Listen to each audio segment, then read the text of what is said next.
Ladies and gentlemen, the statement as follows. Adequate notice of this April the 9th, 2015 meeting has been provided in accordance with the Open Public Meetings Act by posting written notice and agenda of the meeting on the bulletin board in this municipal building, 1000 Route 10, Township of Hanover, by hand delivering, mailing, or faxing such notice and agenda to the following newspapers: Morris County's Daily Record, the Star Ledger, Hanover Eagle, and by filing same with the Township Clerk. I have a roll call, please. Committeeman Gallagher. Here. Committeeman Faramasca. Here. Committeeman Bruno. Here. Committeeman Capola. Here. And Mayor Franciulli. Okay. 5 members in attendance. All right, ladies and gentlemen, would you all please rise, those that may, and join me in a pledge of allegiance to our flag. I pledge allegiance to the flag of the United States of America and to the republic for which it stands, one nation, under God, indivisible, with liberty and justice for all. Thank you. Please be seated. Okay. Okay, gentlemen, at this point, we will go into our formal portion of our meeting later in the evening as we discussed, so I will hold opening to the public to that time, although we will open portions of this meeting to the public during the course of this hearing. This is a continuation of our March the 12th, 2015 public hearing on the following alcoholic beverage control license. There are 2 aspects of this application: for person-to-person and place-to-place transfer of plenary retail consumption license number 1412-33, 006-004 from Fenway Inc., trading as the Half Point Pub to Village Markets, Village Liquor, located at ShopRite Supermarkets at 178 East Hanover Avenue in Cedar Knolls section of the Township. And finally, application for place-to-place plenary retail distribution of 1412-44-009-007, requesting DE license a portion of the existing distribution license at the ShopRite Market referred to, reference to above, in all accordance with NJAC 13:2-7-2 bracket B. Okay, as follows. Okay, Council. In proceeding now, have you, as of our last meeting, yes, please. As of our last meeting and your last testimony from Mr. John Sumas, and I believe you had completed testimony with him at that time. So is that the sum of the case on ShopRite's side at this point? It is, Mayor. Okay, all right. And Mayor, if I may, I just want to ask Mr. Scrivo 2 things. One, we've already resolved the issue that the person-to-person transfer, he's made the request, he wants it to be considered at the same time of the place-to-place transfer. That's one thing I just want to clear up for the record. Correct, Mr. Scrivo? That is, well, yes, the answer is, as of now, the answer is yes. We would like it to be heard together. Okay. That may change in the future, but as it relates to, I think I've sent an email to the Township Attorney today that if we conclude the hearing tonight, which I don't know that we will, because of some information that the Township Attorney informed me, we would like it voted on together. If we conclude the hearing on the 23rd, Fine. we would like it heard together. If we don't conclude on the 23rd, we may have to revisit that issue. Yeah, I indicated that Chief Gallagher, who's written a report, and we indicated that he would give testimony regarding this matter. He's physically not able to be here this evening, so you know, there's still going to be testimony that's going to be put on, according to Mr. King, the township planner. But the only other thing I just thought would be important to ask, as I'm here to just provide legal input to this governing body and any questions they may have. Mr. Scrivo, under the plenary retail consumption license, which is 33:1-12, the law says that the license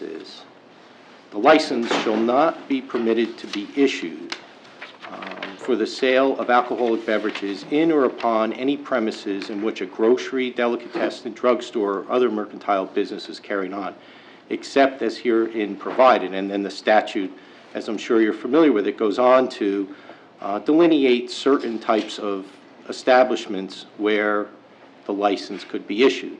You know, places such as bowling alleys, hotels, and where there's sale of cigars and things of that nature. But there appears to be, when you go back and look at the statute, it's very clearly defined that grocery stores, this type of license isn't permitted in a grocery store. And the only case that I was able to find on this was North Central County's retail liquor stores versus the Municipal Council of Edison Township. This goes back to the Appellate Division in 1961. It's 68 NJ Super 35.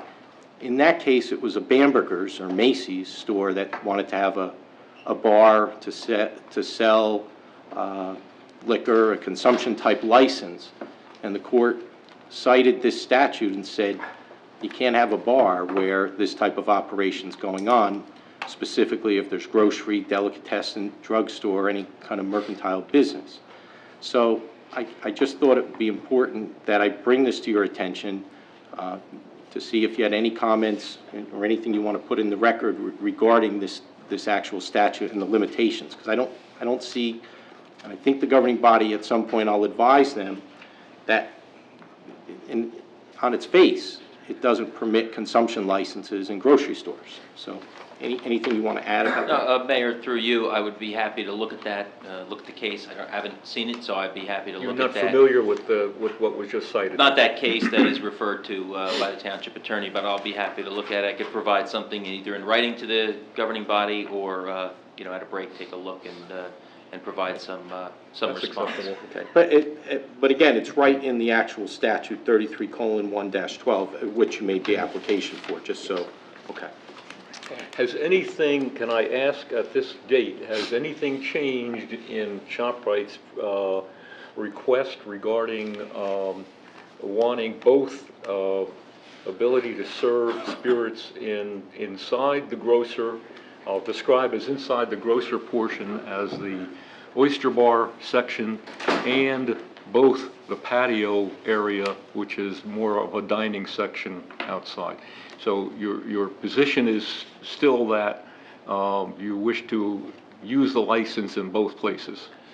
Yes, Mayor, the application, as the governing body recalls, was, I wouldn't say the application, but the plan was amended after the first hearing to take out what we'll call the thoroughfare in the oyster bar area and to make that completely walled around that oyster bar with a door that would close automatically. And we're also seeking to have the consumption license both in the oyster bar area as well as what has been commonly referred to as the patio area. So no, that has not changed since other than the fact that we changed the plan a little bit. Right. The request is the same. Is the same. And the characteristics, once again, just for, I know some of this might be reiteration, but the patio area, to our understanding, and I personally visited there. By the way, your security is very good. They followed me all over the store. Not because you're the mayor.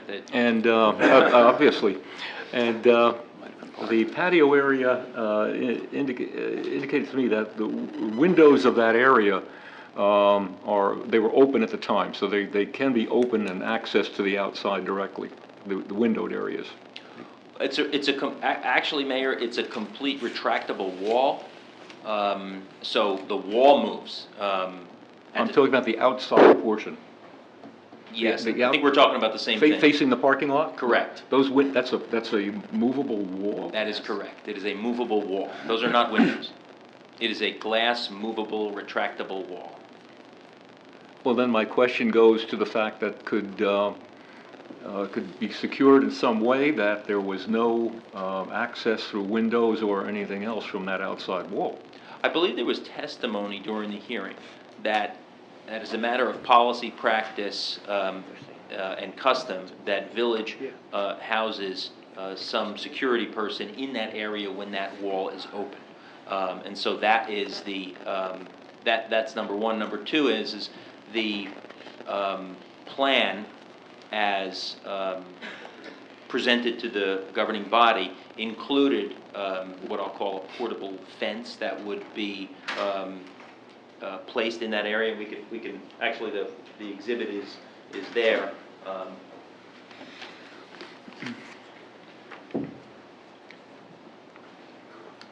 This is a depiction of which Mr. Davies testified about. That's as you said, Mayor, when the wall is open, Yeah. that's what it looks like. And this fence would be proposed, which was not, it's a movable fence, not an erect fence, would be proposed to also set up as a barrier for people to come in, along with the security that is located in that area when that wall is open. Would that allow for outdoor service of table service, of anything else outside that wall? No. And within the bounds of that fence? It's not your intention to use that fence as your perimeter? No, and the perimeter would be the actual perimeter of the footprint of the wall? footprint of the wall, correct. Okay.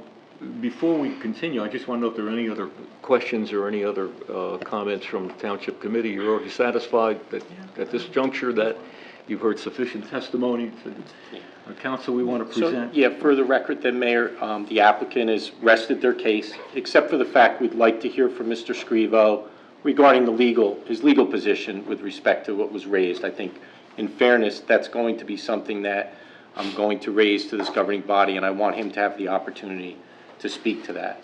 That's from just a straight legal argument. From that standpoint, he's rested all of his testimony, and so then it would be up to Mr. King if there's any information he wants the governing body to hear. Right. Thank you, Mayor and Council. As Council had advised you, I was going to bring in both the Chief to give testimony, so we're reserving our right to bring him back at a different date. However, with regard to the town's planner, we'll be asking him some questions. I'd like to do that. Okay. Peter, do you want to go over your credentials for the township and for the record? Yes, on behalf of the record, my name is Peter King, licensed attorney, state of New Jersey, various certifications with the state Supreme Court. I've had various boards, water boards, zoning boards, historic commissions, boards of health. Move to When accept. there's no Move to objection. accept. Move. Peter, thank you. Thank you. Mr. Bishop? Are we going to swear the witness? Counsel, go ahead. Are you? Are we going to swear the Yes. witness? Okay, I just wanted to be sure. Can you raise your right hand? Do you swear the testimony you're about to give before this board is the truth so help you God? Yes, I do. And for the record, could you give us a background of your experience and who you're employed by? I am employed by the Village of Ridgewood, and I work with Township of Hanover as the municipal planner under a shared services agreement. I believe his credentials are in order. He's an expertise employee. To speak a little louder. I'll speak louder. Please, you got to The mic's a little shout far. into that mic. Yeah, go ahead. All right. I have, before being employed by the Village of Ridgewood, I was a consultant. I've been the consultant to the township or working under the shared services agreement for about 25 years, since about 1990. And basically handle all the planning board matters, Board of Adjustment cases. I assist the governing body in the drafting and review of ordinances. I'd ask this board, Mayor, to move. Accept The it. motion to approve is As planner, correct? Yes. Yes, no objection. Sir, you testified that you've been employed with Hanover Township, is that correct? Yes. And how many years have you been employed? As a consultant and under the current shared services agreement, about 25 years. And do you recall an application being made to the planning board of Hanover Township regarding the ShopRite? Yes, I do. And that ShopRite is the property in question, is that correct? Correct. And what was being requested or approved for at the planning board hearing? There was actually two separate hearings. One was the main ShopRite building and site development, which involved three separate buildings. One was the ShopRite building, another was a retail pad, and a third building was a drive-in bank. And what is the zone in that area? It's IB3. And what are the permitted uses in that zone? Generally, the zone permits a variety of industrial office uses, and it also permits a retail shopping center under certain circumstances. And with regard to a supermarket, is that a permitted use? Yes, it is. And was that part of the application? Yes, it was. And can you tell us about that Well, yes, the application ran several meetings and hearings. There was testimony by various witnesses. There was testimony concerning everything from site engineering to traffic to architecture to the use itself, parking issues, environmental issues related to stormwater. A variety of subjects were covered, and it went several hearings. Okay, and with regard to the use, what was the proposed use? The proposed use was, like I said, ShopRite. It was a proposed use, a drive-in bank, a specific bank unknown, and various potential retail tenants, again, unknown in the retail building. Okay. Was there ever proposed a bar in that location? At the time of the application, the applicant was proposing what was called a bistro, which is, I think, what's been referred to tonight as the patio area. And was that the cafe area? Yes. Okay. And there was testimony that that was not going to be a full-service kitchen, is that correct? I believe so. And was there testimony as to how many tables would be in this area? There may have been, I don't remember the specific detail. Would 130, with that number, or 130 seats, with that number? I have the floor plan here from the hearing. I can check that, but I don't remember off the top of my head. With regard to alcohol being served, was there any discussion about that? Yes, there was. I think in the testimony, it was first described, and there were questions. I myself asked questions about the serving of alcohol at one meeting. At a subsequent meeting, there were additional questions about the serving of alcohol by board members. And isn't it a fact that Mr. P-A-V-E-S-E testified that liquor would not be served at the Bistro Cafe? I don't remember specifically where it was to be served. I remember there was a bistro cafe, there was some seating inside the building, there was no oyster bar at that time. I do know that there was testimony about the serving of alcohol, but I don't remember whether it was only inside, only outside, or both.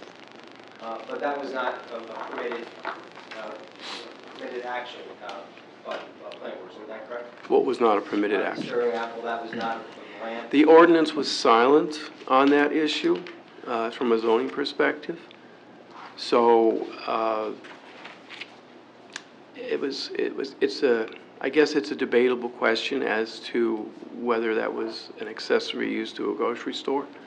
But the ordinance did not draw a hard line on that issue. Well, with regard to accessory uses, a restaurant would not be an accessory use to a supermarket, would it? Not normally, not normally. And with regard to a sitting area, or that bistro area, would that be an accessory use?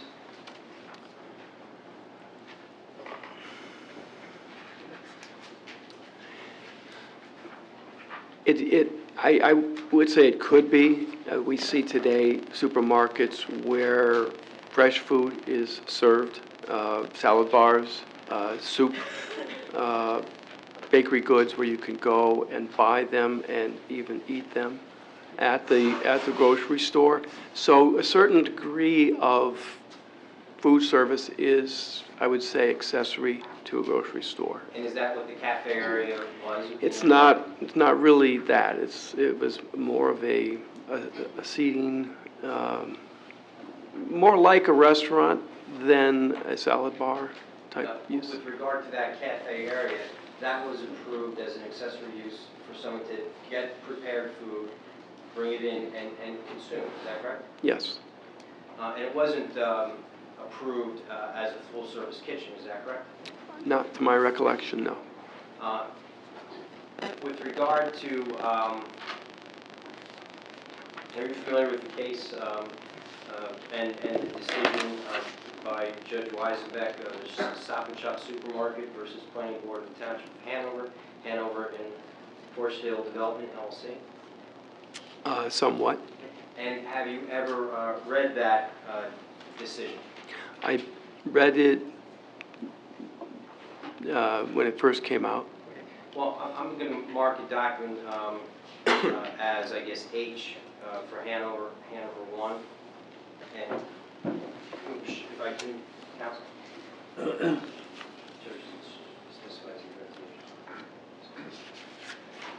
Sir, I'm going to show you what's marked as H1. Can you tell me what that document is? That it looks like the court decision from the case you just cited. Okay, is that the document that you testified that you did review? I believe so, yes. I want to draw your attention to page 11. The sixth sentence. Can you just review that?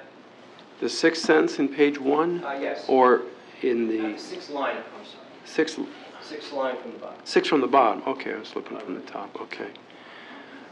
Miss, you want me to read it? Well, to Or just, yourself. okay. I'm going to ask you if that refreshes your Okay. recollection. I wasn't at all the hearings. I know I was at some of the hearings, and I know that I questioned the witness on the subject, but I wasn't at all of them, so I don't know whether, I don't remember this statement, but it may have been stated when I wasn't there. Okay, and what is that statement referring to? It's referring to the serving of liquor at the Bistro Cafe. And can you read that? Just It says, Mr. Pavis testified that liquor would not be served at the Bistro Cafe. okay. And that's part of the record, is that correct? Correct. And that's part of a court order or court decision? Yes. Mr. King, that's yes. part of the court's actual opinion? Yes, it is. It's Okay. the opinion in the case, the Stop and Shop Supermarket Company LLC versus Planning Board of Township of Hanover, and it was July 11, 2013, docket number MRSL 2480, and it's the opinion from Thomas L. Wiseman. Okay, so it's actual decision, it's not testimony, it's actual decision of the court. It's the decision of the court, and it refers the transcripts of the planning board hearing, Okay. in which that statement was made. What page is that statement at? It would be page 11, and it's seventh line up. Okay, thank you. Does the council have another copy, the prosecutor? Unfortunately, Provide I that? don't, but I can get it for you. Yep. You take that into, I'd like to see it. You want to make 2 copies, so Mr. Mayor wants to see. From a planning perspective, is it important for the planning board to have all the information about a subject site before it makes its decision? Yes, it is. And there was no testimony given with regard to alcohol being served in the center of this grocery store, was there? Not to my knowledge, no. And with regard to the cafe area, there was no discussion about alcohol being served there. There was discussion about alcohol being served. I don't remember the precise location. But we just read a statement where a gentleman who was presented by the applicant testified that they were not going to serve alcohol. Well, it said in the court, not in the bistro area. There was a seating area there's a wall separating the supermarket from the bistro area. There was in the site plan application, there was a sitting area just inside that wall, right next to the patio area, where there was also seating for dining. And it could be that the alcohol was intended to be served there. But it was never intended to be a bar, was it? Not to my knowledge, no. And based upon your experience and training, there's different requirements for a bar with regard to parking, security, bathrooms, etc. Is that correct? Yes, there is. And those items or those issues were not presented or discussed at the planning board, was it? There were questions about the serving of alcohol and how that was going to be done in a manner that would avoid problems. But that was never part of the planning board resolution, was it? There's nothing in my knowledge about the serving of alcohol in the resolution. With regard to the site, are there any additional uses at the site that were not brought up to the planning board? Inside the building, they're, inside the ShopRite building, because I don't know of any other uses yet at the site that are operating. I believe that since the approval, there's like a fitness center and a child care center that I don't recollect from the site plan application inside the building. And were there any applications made to the zoning or planning board to have these uses, these daycare or the fitness center? Not to my knowledge.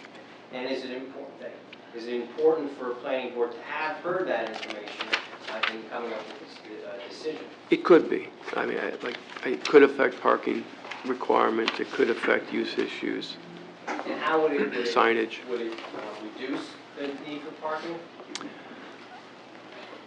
I can't say without really evaluating how the operation would be run, whether it would be attracting people who are not already there shopping, or whether it was intended only for people who are already at the site.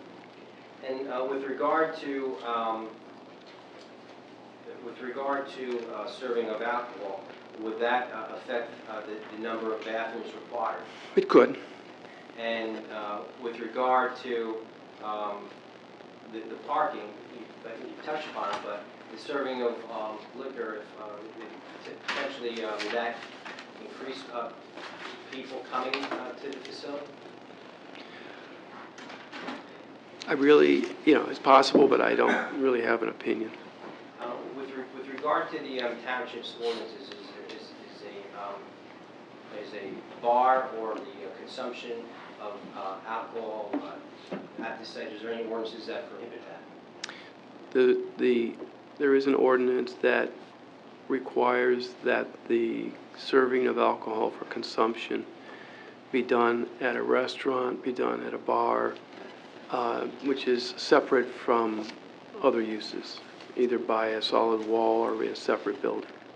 And are there such places designated, or were such places designated at the planning board with approval were obtained for such areas, separate areas for bar, restaurants? No.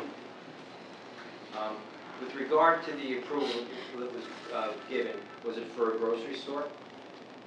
It was for a supermarket, yes. And that would be, is that? It was primarily grocery, but there was, for example, a garden center. There was a delicatessen, there was rental of trailers and so forth. There was... was there a drugstore? I think so, yes, but I don't quite remember that one. But it wasn't, there was no approvals given for a restaurant, was there? Where food was cooked and served? Not specifically, no. It was possible that a restaurant could go into one of these retail buildings, but again, those tenants were not identified at the time of site plan. And when you talk about potential of a restaurant, were those other buildings in front of where the supermarket? It's one of those buildings. One was a bank, and the other one, like I said, was it's called a spec building for potential retail tenants. So your testimony about the potential of a restaurant, that was, you're giving that in response to potentially outside of the main supermarket and in one of those smaller padded sites? Yes. And this area, it wasn't designated for a social club, was it? No. You've been here for the testimony, the previous testimony by the applicant? Yes. And you heard that there's cooking classes that are being given in this area, is that correct? I believe so. Was there any discussion at the planning board about that? I don't remember, to be honest. And with regard to any type of facility that either serves alcohol, is there a requirement, to your knowledge, with regard to staffing, that parking calculations take into the number of persons that would be required to staff that type of operation? I'm sorry, what type of operation was that? Where you would serve alcohol? No, I don't believe the parking requirements for restaurants and bars is based upon seating, not based upon staff.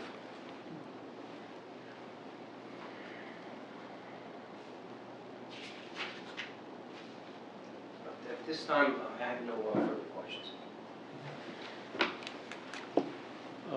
Counsel, you want opportunity if this, if not, I'm going to ask for a 2-minute recess.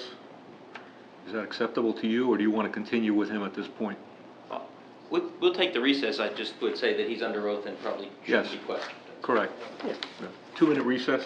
Okay, gentlemen. You want to withdraw from here?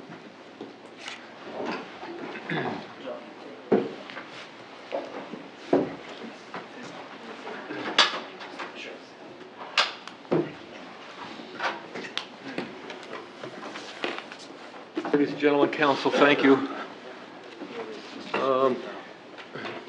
Where's John?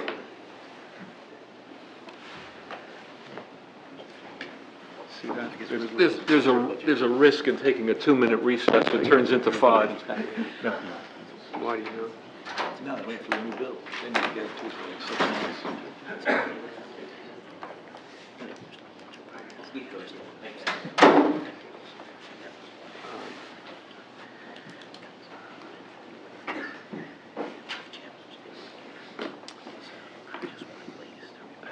Okay. All right, counsel, I'm sorry. We'll just note for the record that we're back in session.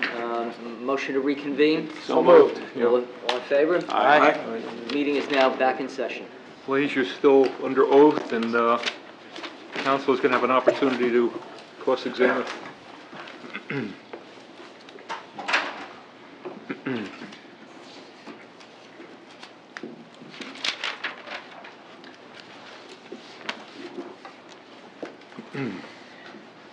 Thank you, Mayor. Mr. Branchow, I think you testified that the ShopRite is in the IB3 zone, correct? Yes, And that is contained, I believe, in section 166-203.5 of your code? I'd have to look it up, but I'll take your word for it. All right, if you'll take my word for it, we could probably go through things quicker. And one of the permitted uses in that zone is industrial uses, correct? Yes, And another permitted use are retail sales establishments, including supermarkets, correct? yes, And food, beverage, and liquor stores are also permitted in that zone, correct? yes, And in addition to that, eating and drinking establishments, such as but not limited to restaurants and bars, are permitted uses in that zone, correct? yes, Now, prohibited uses include drive-in restaurants, correct? I believe so. I'd have to look it up. And I could provide you with a copy. Well, I if have you the like. code with me, so if you want me to look it up, I will. Well, if you have any reason to deny what I'm saying, Mr. Scrivo, would it help if he just turns that, if you have a series of questions regarding that section of the code, maybe he ought to just open to that section of the code so he has it in front of him. Sure. That would work? I'm there. Got it, please? Yep, Okay, thank you. And there are also outdoor business activities are prohibited, correct? yes and no. Well, let's skip that one, because I think I know where you're going, and why enter into that academic debate I don't tonight. think we need to go there. Motor vehicle sales are prohibited use in that zone?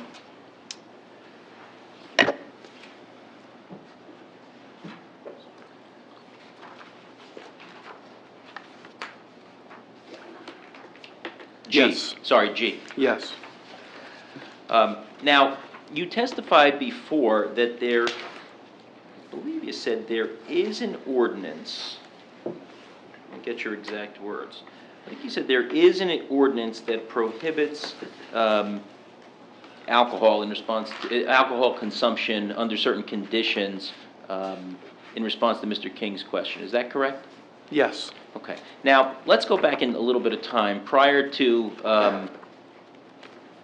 October 9th of 2014, and go at the time that Village filed its application, was there an ordinance that prohibited what you say is prohibited, which is the sale or consumption of alcoholic beverages in that zone at all? not at that time, no. And in connection with other zones in this town, is there an ordinance in the town that prohibits the serving of alcoholic beverages for consumption in any other zone in the town? Not to my knowledge. Now, you did, however, testify that there is an ordinance that prohibits the sale or the service of alcoholic beverages for consumption in the IB3 zone, correct? Yes. And that ordinance, you didn't identify it in response to questions from Mr. King, but do you know what that ordinance is? Ordinance 2913, Let's start, I think it's 3914. 3914. There were two amendments of that zone.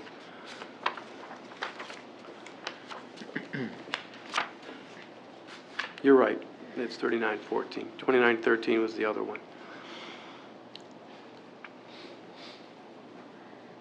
Now, that ordinance, I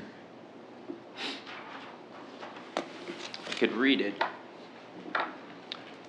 It adds to the schedule of prohibited uses in the IB3 zone, correct? Yes. Okay.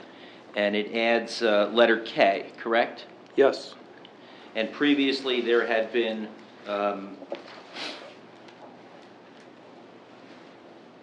K, up to K, but you added but the township added an additional prohibition, correct? Yes. Now, do you have that language in front of you? Yes, I do. And so, if you would, read along with me. It prohibits the serving of alcoholic beverages for consumption on the premises, unless as an accessory to an eating or drinking establishment that is a separate use. Did I read that correctly? Yes. And then it has two provisions. And A, is located in a separate building from any other business establishment on the same premises.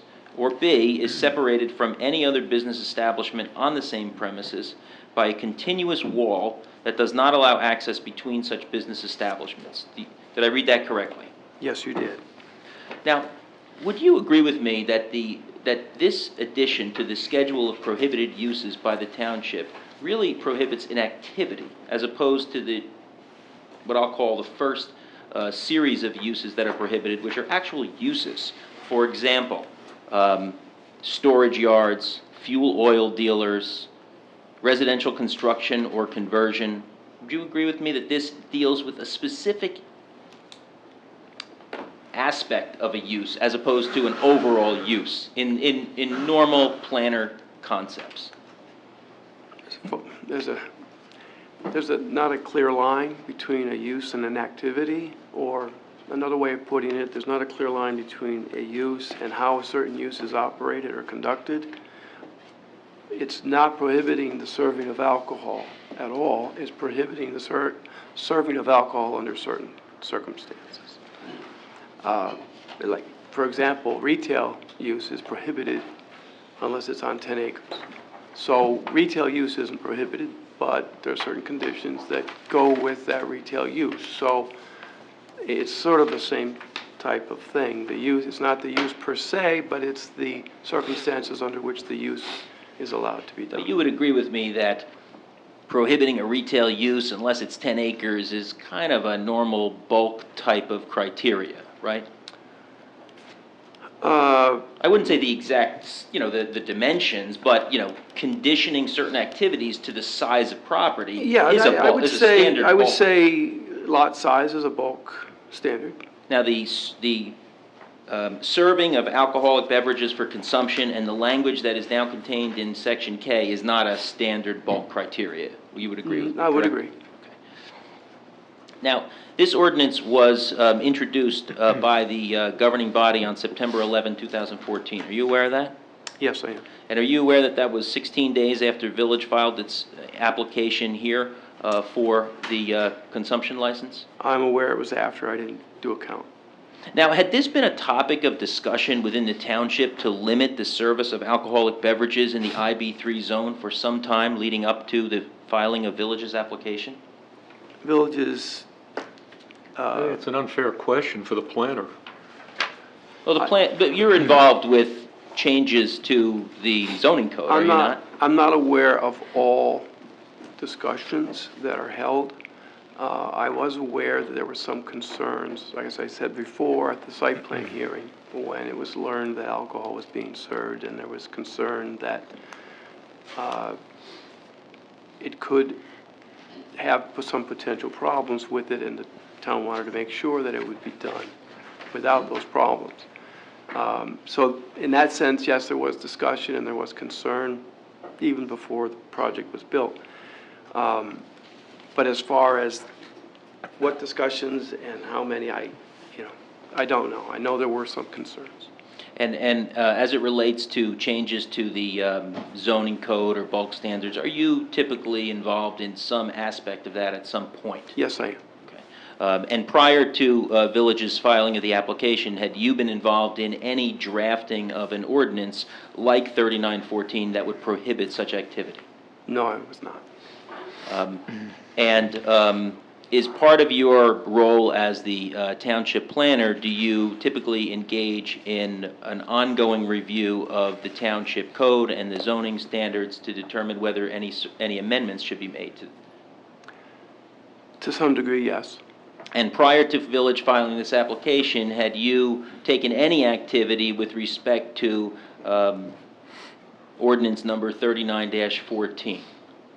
No, I had not. Had you made any recommendations to the governing body? No, I had not. Had you made any recommendations to the planning board? No, I had not. Had you even thought about a concept such as 3914?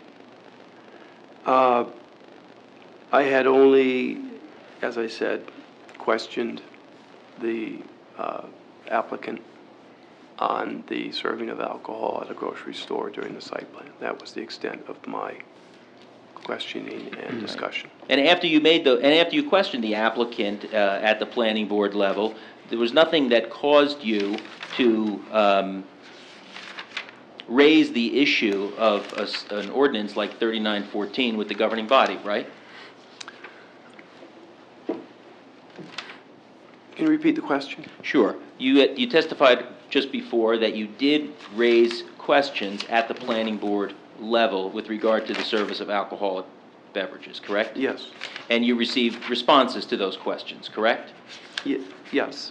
And after you received responses to those questions and the planning board approved the shopping center, you didn't take any action within the township to create the ordinance 3914 up until the time that Village filed the application. Is that correct? That's correct.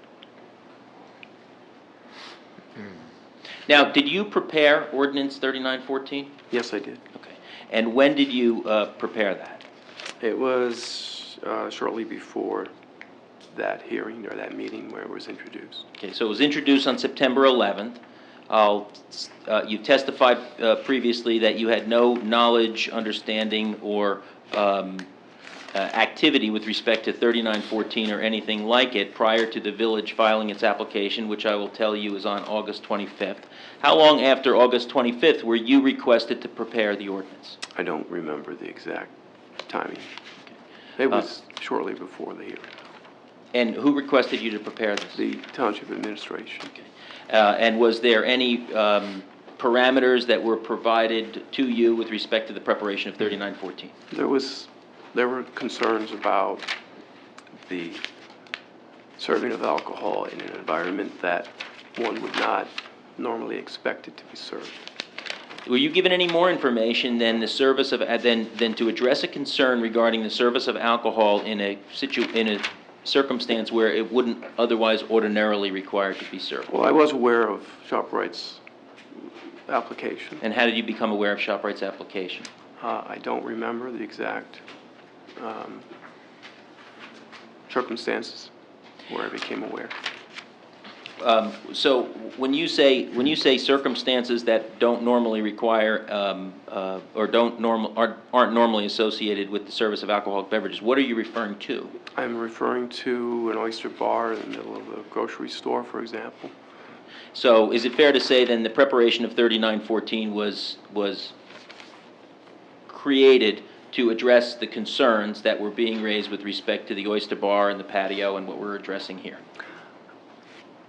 I can't say the patio for sure, but certainly I think the internal serving of liquor inside the grocery store. At the time that you prepared 3914, did you have a copy of Village's application for the transfer? I don't remember. At the time that you prepared 3914, did you understand generally what Village was applying for with respect to the service of alcoholic beverages? I think generally, yes. And did you understand that there were generally two areas where where Village was seeking to serve alcohol on the premises? I don't have recollection of how many areas. Other than the getting this information from the township administrator, had you spoken to anyone else within the township? Not the attorney, though. I don't want to ask you about that. No, I didn't speak to other staff or people about that.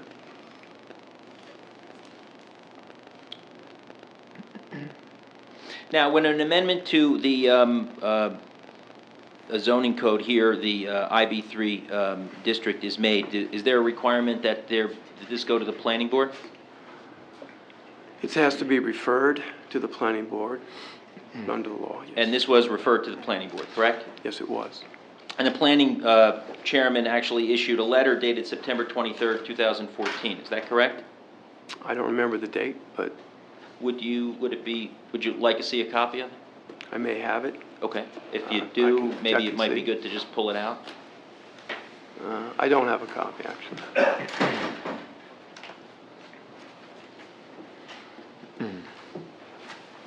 I do in my office, but No, not, I have a not copy here. for it.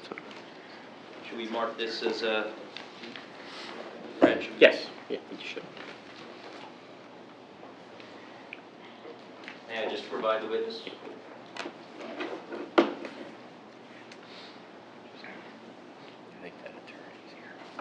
I have copies. Right at the- Yeah, I think it'd be helpful if you did.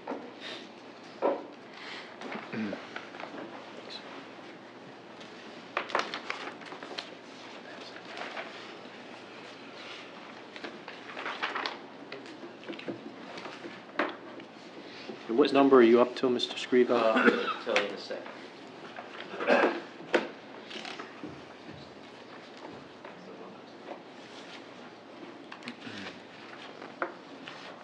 I mean, go ahead and we can go Yeah, back we'll and get that circle number. back on that. It's probably about 150 or so. I think it's actually under 10. Okay. Mr. Branchard, do you see that letter dated September 23, 2014 from Mr. Nardone? Yes, I do. And that letter was provided to the township administrator? Yes, it was. Now, in that letter, it says that the planning board has determined that the master plan does not contain specific recommendations on the manner of serving and consumption of alcoholic beverages. Do you see that? Yes, I do. Fair to say that master plans don't typically address those issues? I would say that's correct. Now, the planning board noted that the IB3 district, the IB3 zone permits beverage and liquor stores, correct? Yes. And it permits eating and drinking establishments, correct? Yes, it does. Including but not limited to restaurants and bars, correct? Yes. And all as part of large-scale retail development, correct? Yes. And that's what the ShopRite is, a large-scale retail development, is that correct? Yes. Are you, counsel, are you defining your use as an eating or drinking establishment? I'm asking the questions, I'm not defining anything, so I'm not here to testify, I'm just asking the witness questions. Continue. ShopRite is part of the larger retail development. I wouldn't say ShopRite itself is necessarily the entire larger retail development, but what I'm saying is that the only time that eating and drinking establishments are permitted is when they're part of a larger scale retail development. In other words, you can't just have a restaurant or bar by itself. It has to be part of a larger retail project.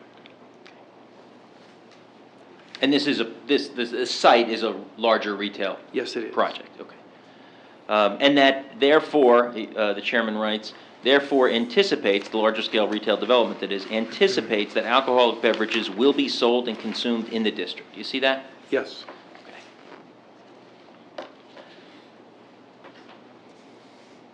Now, there is no prohibition with regard to, similar to 3914, in either the OBDS or the DS district. Is that correct? No, there is not. Yet there are similar permitted and prohibited uses in both of those districts, correct? Yes, there are. And in fact, the DS district, the OBDS district is would permit supermarkets, correct? Yes, it would. And it would permit large retail establishments, correct? As would the DS, correct. And so, as I understand it, the Wegmans proposed site is in the OBDS district, correct? That's correct. And there is no similar prohibition with regard to the service of or sale of consumption beverages in that district, correct? No, there is not. So the 3914 would not apply to the Wegmans, correct? No, it would not. Okay. And as I understand it, the DS zone is has retail establishments in that as well, Yes. and it also it has Cedar Knolls Plaza, correct? Yes, it does. And in that Cedar Knolls Plaza, there's a Walmart, correct? I believe so, yes. And the ordinance 3914 would not apply to the Walmart, correct? Yes. And the DS zone also has Pine Plaza, correct? Yes. And that used to have a Pathmark in it, correct? Yes. And now it has a Farmtastic supermarket, correct? Yes. And and ordinance 3914 would not apply to that, correct? Correct. Even though there's a supermarket in that, Correct.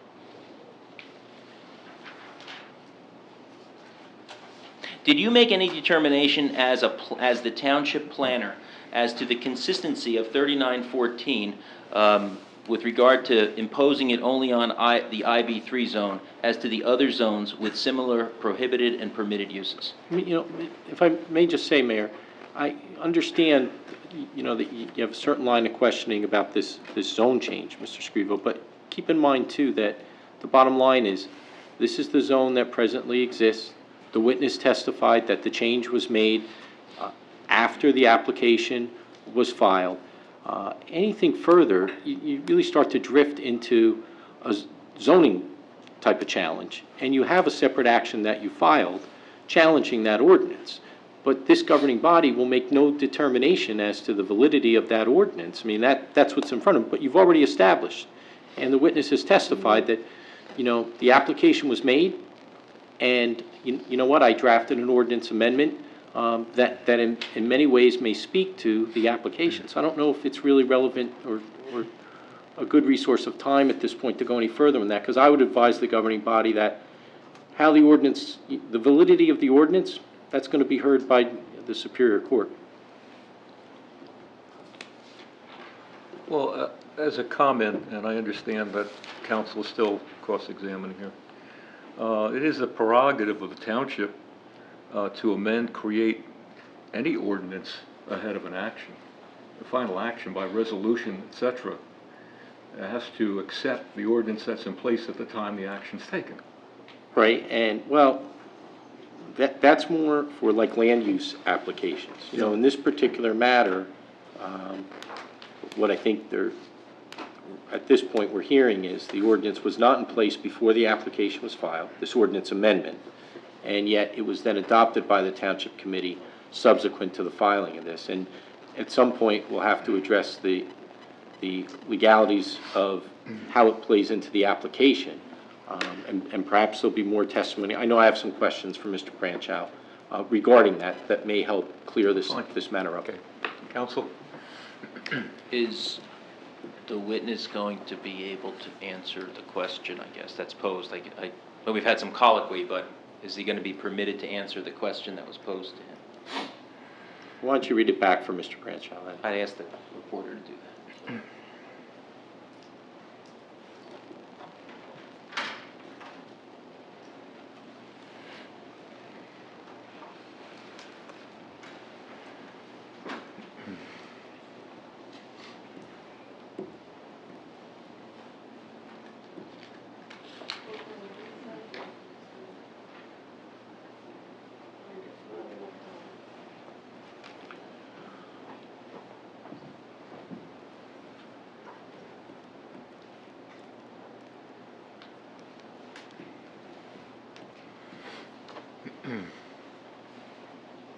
did you make a determination as a township planner as to the consistency of 3914 with regard to imposing only on the IB3 zone as to the other zone with similar prohibited and permitted uses? My review was on the consistency of 3914 with the master plan as it pertained to the IB3 zone. And I advised that I did not see it as inconsistent with the policies in the plan concerning the IB3 zone, but I did not, it doesn't apply to the other zones, so I didn't look for a consistency issue elsewhere.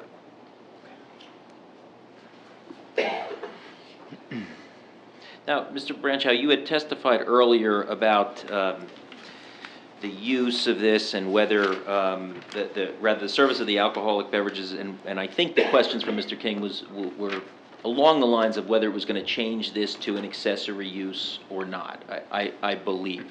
And I just wanted to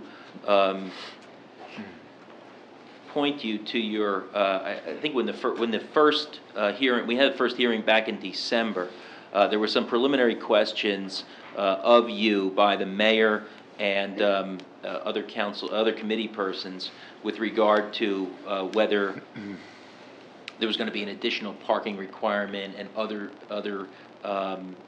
requirements as a result of this application for the service of alcoholic beverages. And I think the mayor had asked you, and I can show you the transcript, whether this was going to trigger additional parking requirements, et cetera. And your response to the mayor's question, which was what it will do, what does this additional, shall I call it, what does this additional business do to the parking regulations on the site? And I'll read what you said, and I'm just going to ask you if that's still consistent, because you weren't under oath at that time, so I'd like to get that at least under oath. I don't think it does anything. When this came to the planning board, there was discussion of the bistro use there, and the parking was addressed as part of that. The expectation is that people who would be using it would already be coming to the site, parking there, shopping there, using the food. So it wasn't the expectation, not that people were coming there specifically to eat or drink in this location. So that, I think, that's why the parking didn't have a significant effect. Would you agree with that answer that you gave the mayor at the time? Yes. And you write, and the mayor asks you again, so would you see no impact? And your answer was, well, there might be a small amount. Obviously, I think ShopRite wants it because it wants to be popular. But I think it's part of the overall experience of it. And I don't see this being something that people are coming to as a destination. Would you agree with that statement that you gave the mayor on December 11th? Yes, and what I meant by there could be a small effect in that the more products, the more services that are available at a site, to some extent that attracts more customers. And I think that's why businesses do it. They want more customers. So yes, it could make it a more popular supermarket. But the testimony, as I understood it at the hearing, was that it was intended not as something that you would go to just to go to the restaurant, but you might go to you might not, let me rephrase that. You wouldn't go just to the restaurant, but you might go to the ShopRite. You'd be more likely to go to the ShopRite if it had a food service available. And then the mayor asks you pointedly, and he says, it's not that it's a destination they're going to come to for the alcohol. And you respond, yeah, I don't see that. So you would agree that the service of alcohol would not transform a supermarket into a destination where people go to consume alcohol? I don't. I don't know that he's appropriate to answer that question. I don't think he's an expert. Well, I think he testified with regard to the testimony at the hearing and and I'm done with the questioning, so I'm not. On the parking, I'm talking On the as it relates to the parking, correct. So would it increase that? But again, I don't think he, and I apologize, I wasn't here, but I don't know if there was any testimony by a traffic expert or traffic study done with regard to how the increase of an establishment that sells alcohol is going to affect this site by the Yeah. applicant. There would not be, because there isn't any. And you were asking him questions with regard to whether there was any testimony with regard to this service of alcohol and what that might impact on parking. So I just wanted to close the loop that this is not really a parking But triggering issue. That really was done at the planning board zone, or the planning board hearing, which gave the grant to your client. That's where my questioning was.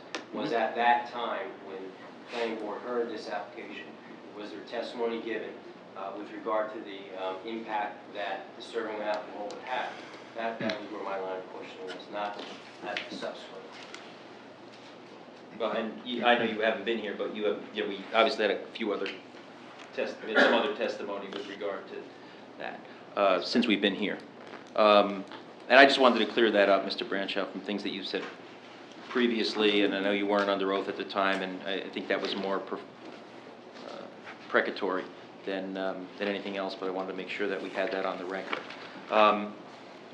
You were asked about you were asked by Mr. King about the number of seats that were approved and whether that triggers any addition, the use that's contemplated here would trigger any additional parking as a result of those number of seats. Are you aware that the applicant's application here contemplates the same number of seats that are on the approved plan? I did not do a count. Okay. And if it were the case that the applicant was not seeking any additional seats on this plan within the supermarket, would that lead you to believe that this does not trigger any additional parking requirements? I would like to say yes, but with that, I don't want to definitively say so without really going back and looking at it. But I will say that if the seating was comparable to the seating that was approved, then yes, there would be no change in the parking requirements. If, however, the seating was of a different nature or use than what was originally discussed, it's possible it could change in a small amount. But it would take some analysis to give you a real answer to that. But you didn't hear any testimony from Mr. Pavis that there was any additional seating that was contemplated by this application? No, I did not hear that. And would you take my word for it that we're not, and I'll represent to the mayor and committee, that we are not seeking to put any additional seats that were approved by the Again, I didn't do a count, so I have to take your word for it because I don't know. Now, you did testify that there was testimony at the planning board level that, with regard to the service of or consumption of alcoholic beverages at some point. You do recall that generally? 2 meetings, yes. Yes. 2 meetings of discussion? Is that what you're referring to? Questions and answers, yes.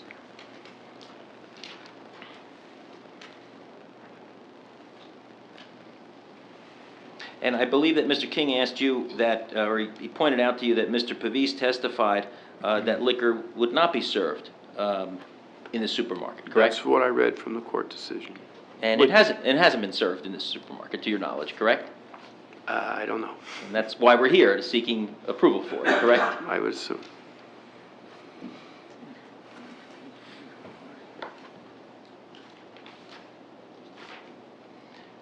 Now, I know you didn't read the entirety of Judge Weisenbach's opinion, and I'm not going to quiz you on it, but your understanding is that this was, the site was approved as a shopping center, correct? Yes. And that included in the shopping center is a supermarket, the ShopRite, correct? Yes. There was, that very issue was a debated question in the traffic testimony. I know, and that was one of the items discussed in the court decision, whether it was a supermarket or a shopping center, because they have different traffic characteristics. So I said there's different traffic characteristics or trip generation figures for one versus the other. So that was, when you ask the question, it's sort of a fine point. I think generally speaking, the mix of uses includes a supermarket, but the overall development is a shopping center.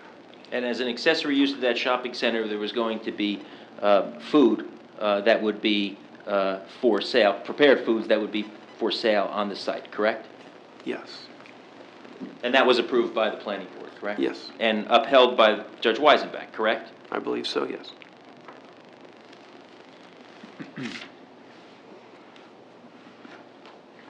Now, you've been the planner for how many years? About 25 in this town. Have you ever testified at an application for the transfer of an ABC license before the governing body? No, I have not. This is a first. Yes, it is.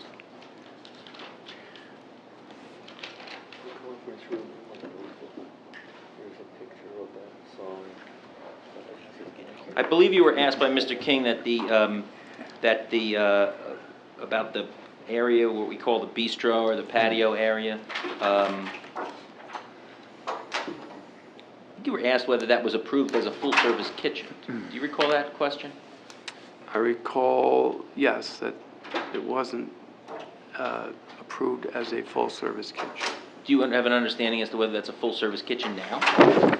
It's my understanding that it's not a full-service kitchen.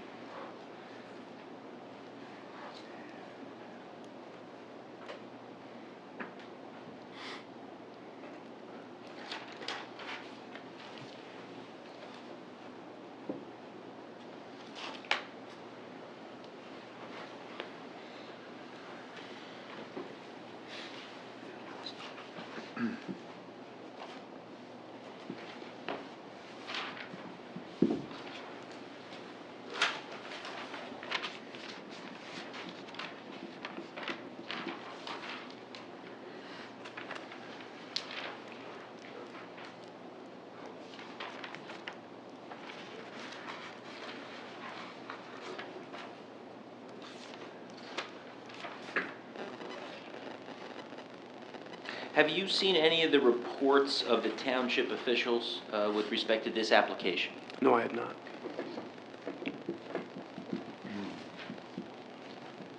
I don't believe I have any additional questions for Mr. Branchow. May have a few after Mr. Summerall. Counsel?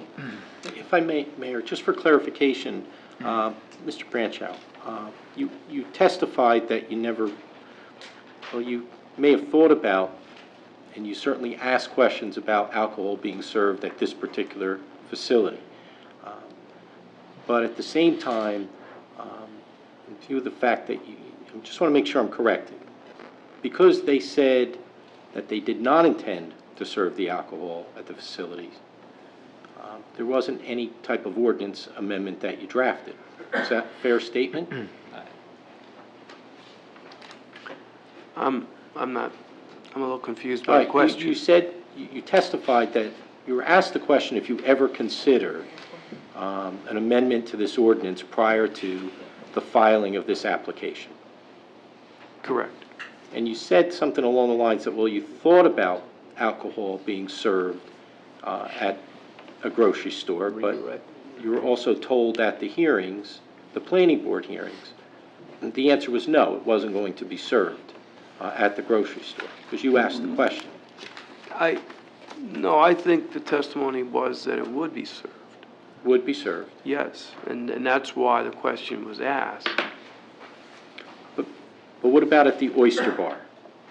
There was no oyster bar at the Okay. time of the site plan application. So what was your understanding after the planning board application as far as alcohol at this facility? That, and I don't remember exactly the location where it was to be served. Based upon what I read in the court decision, it was not to be served in the bistro. The only other area where it could have been served was right next to the bistro inside the building, in that corner of the building, not in the middle where the oyster bar was proposed, but in that corner.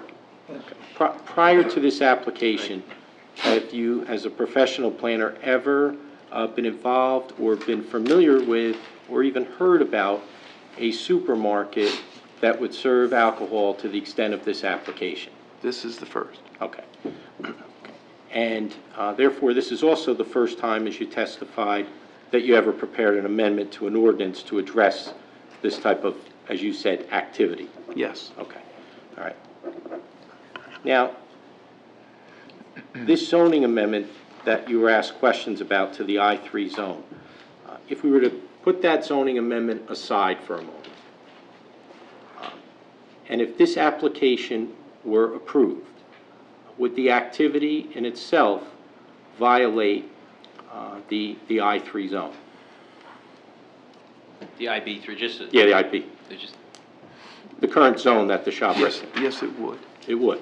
Yes, Okay. it would. And so after this amendment that you've discussed with Mr. Scrivo, which is the amendment to the IB3 zone, ordinance 3914, after that was adopted, I'm sorry that I must have, would you restate the prior question? all right, what I'm asking you is, prior to the amendment to the IB3 zone, okay? and when you're saying the amendment, just You so mean we're on- ordinance 3914? 3914. Yes, Okay. prior to the adoption of that ordinance, Yes. if this application were to go forward and be approved, would this type of activity violate, to the best of your knowledge, would it violate the existing zone prior to the amendment? Then I would say no, It would not. Okay. But would it require, in your opinion, any other approvals from the planning board? If it were considered to be a change of use, then it would be, or if it were considered to be a change of use that raised new issues not already dealt with by the planning board, and as part of its original decision, it would require amended approval from the planning board. So is it fair to state that if in fact this application was approved under the prior zone, it would not be compliant with the Hanover Township Code unless there was that Procedurally or substantively? I guess, Both. well, procedurally, if, and I didn't review the, any application for the addition of an oyster bar or the addition of a yoga or childcare or other facilities in the building. But if reviewing those, I felt that they raised issues that were not considered by the planning board or encompassed by the planning board's decision, then I would have said, you have to go back to the planning board to get amended approval. who would make that determination? I assume it would be the construction official zoning officer when he reviews permit plans for whatever permits were needed. Okay. And now, the ordinance as it stands today, that's the amended ordinance, if this application were approved, would this activity be permitted under the Township Code? No. Okay, would it be considered a violation of the Township Code? Ordinance 3914 would make it a violation. I will say that to the extent that there was testimony of alcohol being served at the hearing, there may be an element of grandfathering where that what was approved by the board would be grandfathered and not affected by the new ordinance. Let's say, for an example, the oyster bar, would Well, that be? that was not approved by the board, so that would probably be considered a violation of the ordinance. Okay.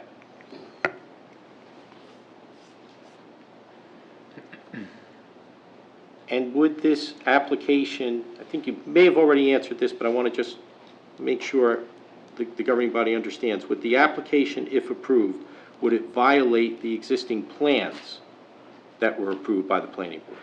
The floor plan is different. Okay. And so what would that Well, necessitate? when you say violate, I guess it's one of those gray areas. It's a matter of degree.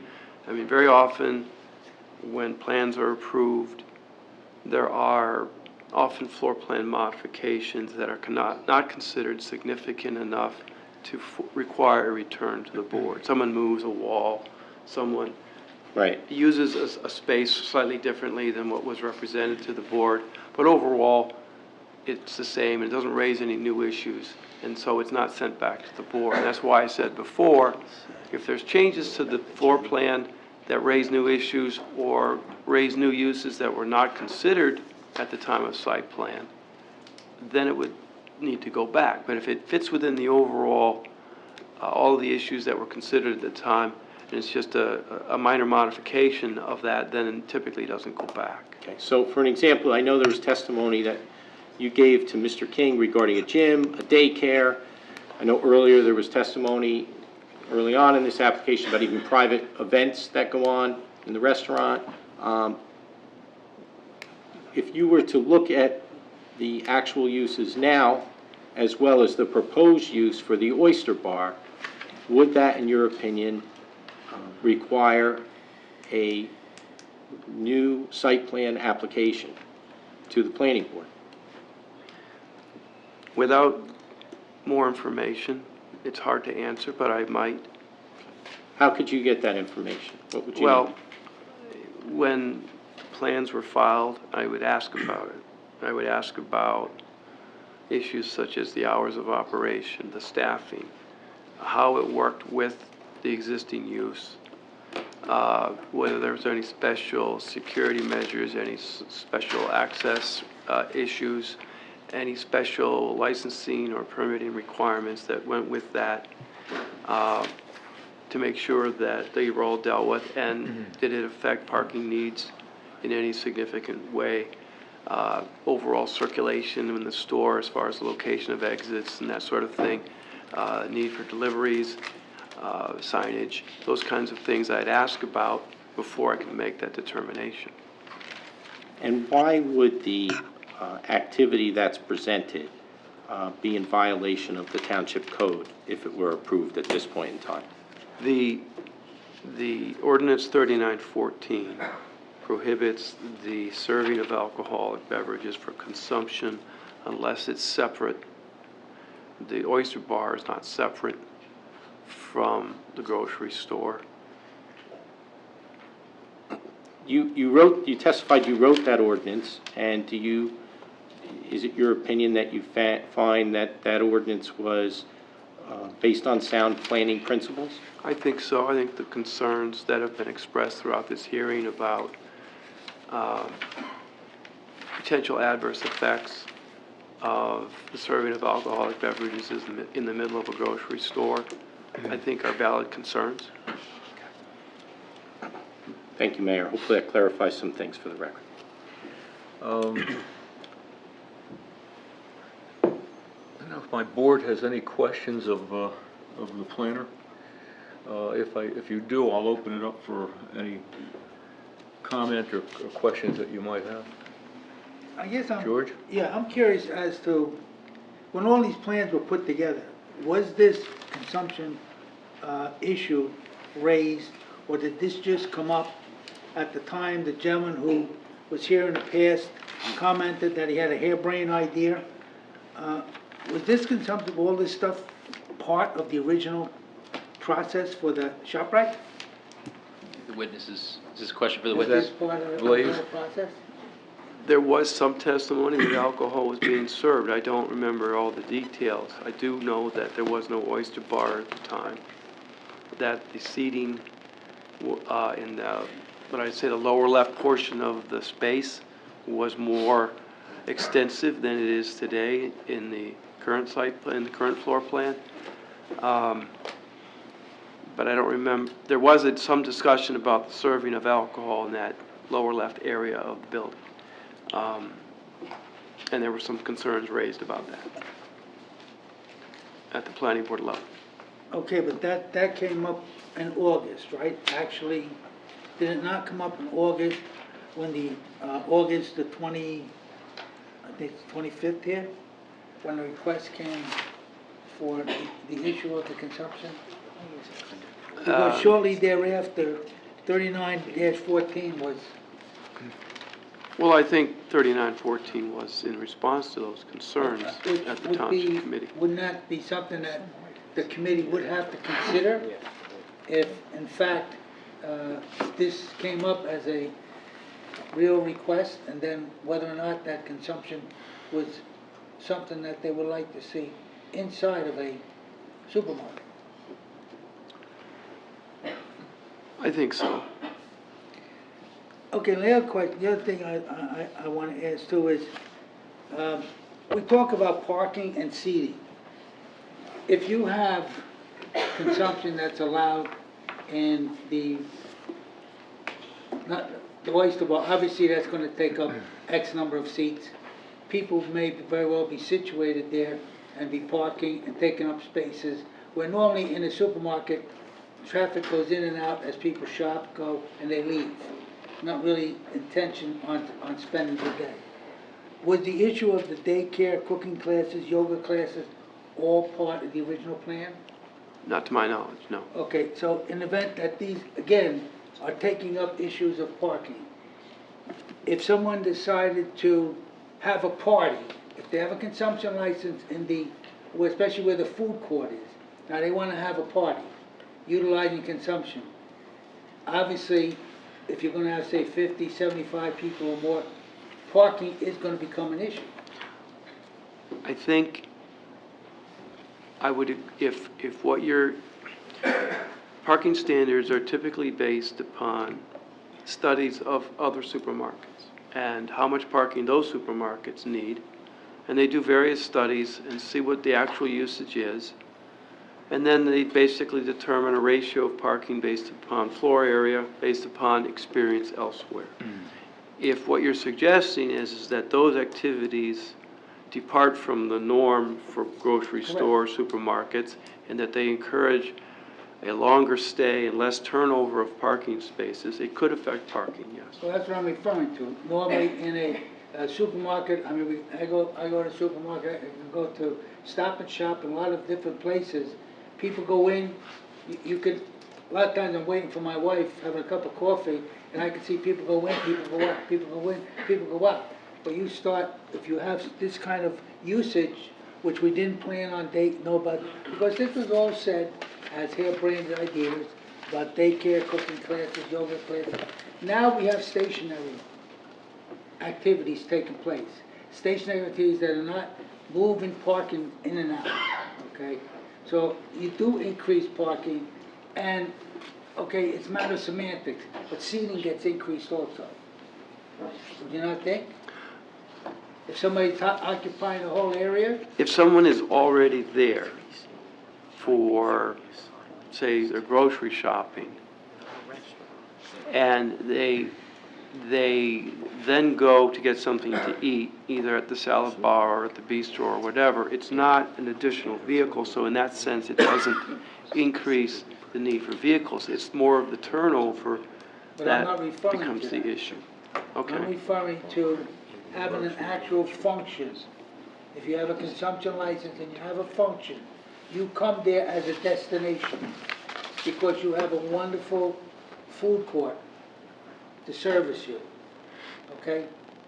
So now parking does become. Well, this is why I said before, as long as the food service was incidental and accessory to the shopping experience, then I don't think it would have, except for the turnover issue, much of an impact on parking. But if you were going there specifically for, quote, an event and the food, then that's no longer accessory to the shopping experience, and it's a separate use.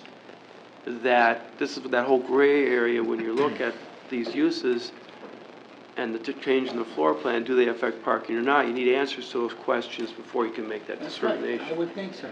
Yes. Because adding all of these other destination usages, I would think, and you know, I'm not the expert in the area, but I would think when the parking was determined, it was determined on traffic in, traffic out, traffic in, traffic out. Nobody's making it an event for that, you know, whether it's an hour, 2 hours, or whatever. That's correct. Okay. All right, I'm gonna, go ahead. Just one question, Blaze. Tom Gallagher. Was it prior to 3914 that we discussed the fact that if we had a portion or an area serving alcohol, there would have to be a closed-off wall and not gain access from a business like a supermarket? Was it prior to 3914 that I don't that was? remember a discussion that, I know that when I was asked to write the ordinance, that was a concern, is the intermingling of the uses, and that the closing that off would help to avoid that. But I don't remember a discussion before the ordinance. So with our zoning, we could basically have two businesses like that connected, like they're proposing to be connected, or would it have to be a separate dwelling? Before the ordinance, there was no specific language that dealt with that issue, because this is a new concept. We never considered that. We've never had a grocery store serve alcoholic beverages for consumption on site. So it was never considered needed to be done.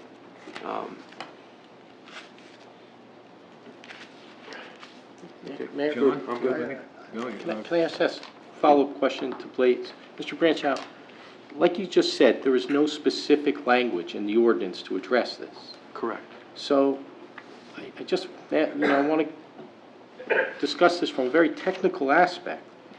You said that you didn't believe it to be a violation, the activity be a violation under the prior ordinance, but there was no specific language. Wouldn't it really be an interpretation of the zoning board to come up with a definitive determination? Or is it, or it's clear to you? Well, if someone requested an interpretation from the zoning board, I mean, can you really make that statement if the ordinance is silent, that it doesn't prohibit it? obviously, all boards, planning board and zoning boards, have to interpret the ordinance to function, as well as the zoning officer and the planner. And so when we're presented with an application for a use or activity or structure, we look at the ordinance and we try to ascertain facts to make the determination, is this use A, permitted, and B, is it an accessory use, or is it a separate principal use? And there's a whole lot of different factors that go into answering that. The feeling was, as I said before, at the time of the hearing, was that this was ancillary to the grocery function. It was novel and new, granted, but it was an ancillary function in that it was not a separate use that people would go to as a separate destination from the grocery. They would only go there because they were going to the grocery. So prior to the amendment of the ordinance, 3914, my question before was, now there's really no specific language with respect to the oyster bar proposed use. No. So I asked you, is that a violation? Would that be a violation or wouldn't it? And you had said at the time, I thought you said to me, it would not. But if the ordinance is silent, can you really make that determination? I think you have to make the determination, one way or the other. I mean, one might interpret it as not permitted, another might interpret it as permitted, but So how do you get a definitive answer for on that? example, the planning board did not grant a variance for it at the time of site plan approval, which it would have had to if it was interpreted as a violation. So then, Mr. Blanchard, how do you get a definitive determination when the ordinance is silent?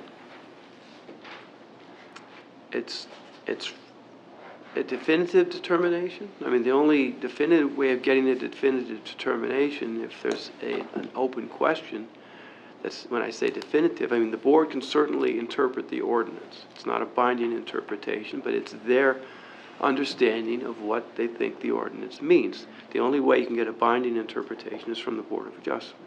Okay, so that would be a binding interpretation as On to the planning board.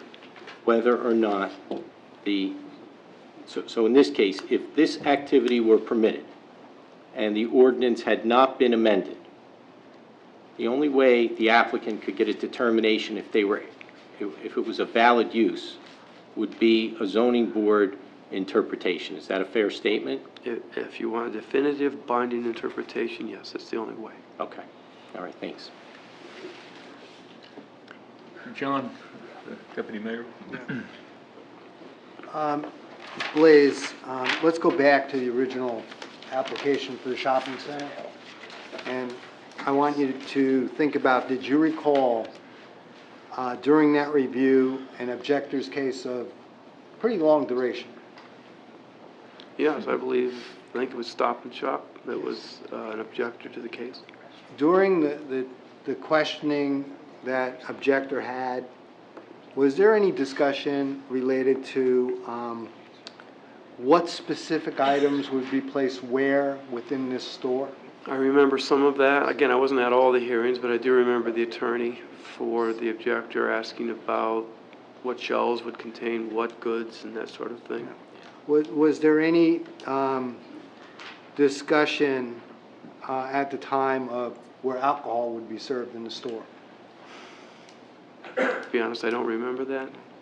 I'm not saying it didn't happen, I just don't remember. If absent from that discussion, which was pretty lengthy, and given the fact Mr. Pavise's statement that was submitted earlier, I don't have that piece of paper in front of me.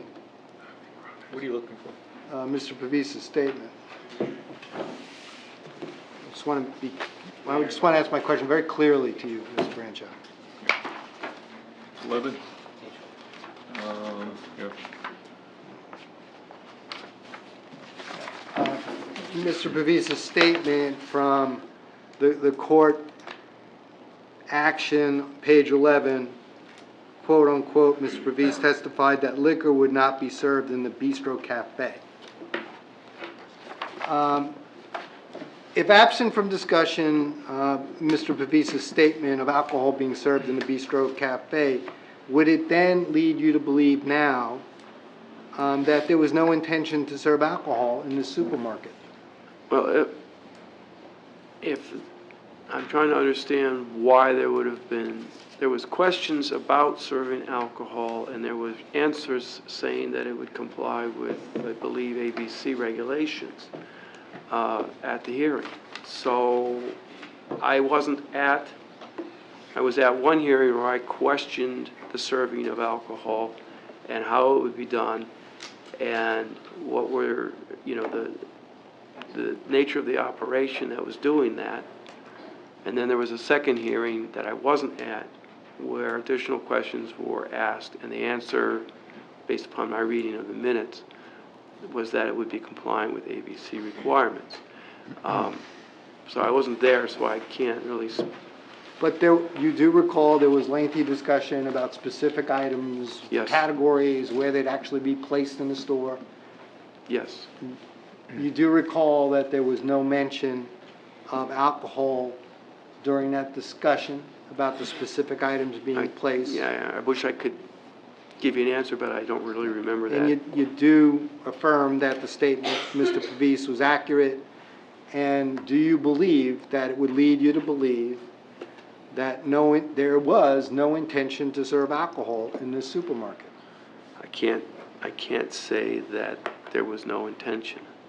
From my reading of the minutes and my own, it's in the minutes regarding my questioning of the serving of alcohol, I don't believe I would have asked, I wouldn't normally ask a grocery store if they are serving alcohol. It's not something that's typically done. So I can't imagine myself asking, and I'd have to check the minutes again to see where my question came from. It may have been in response to an item of testimony, but without looking back at that, I don't know. Thank you. Okay. Can I comment on that?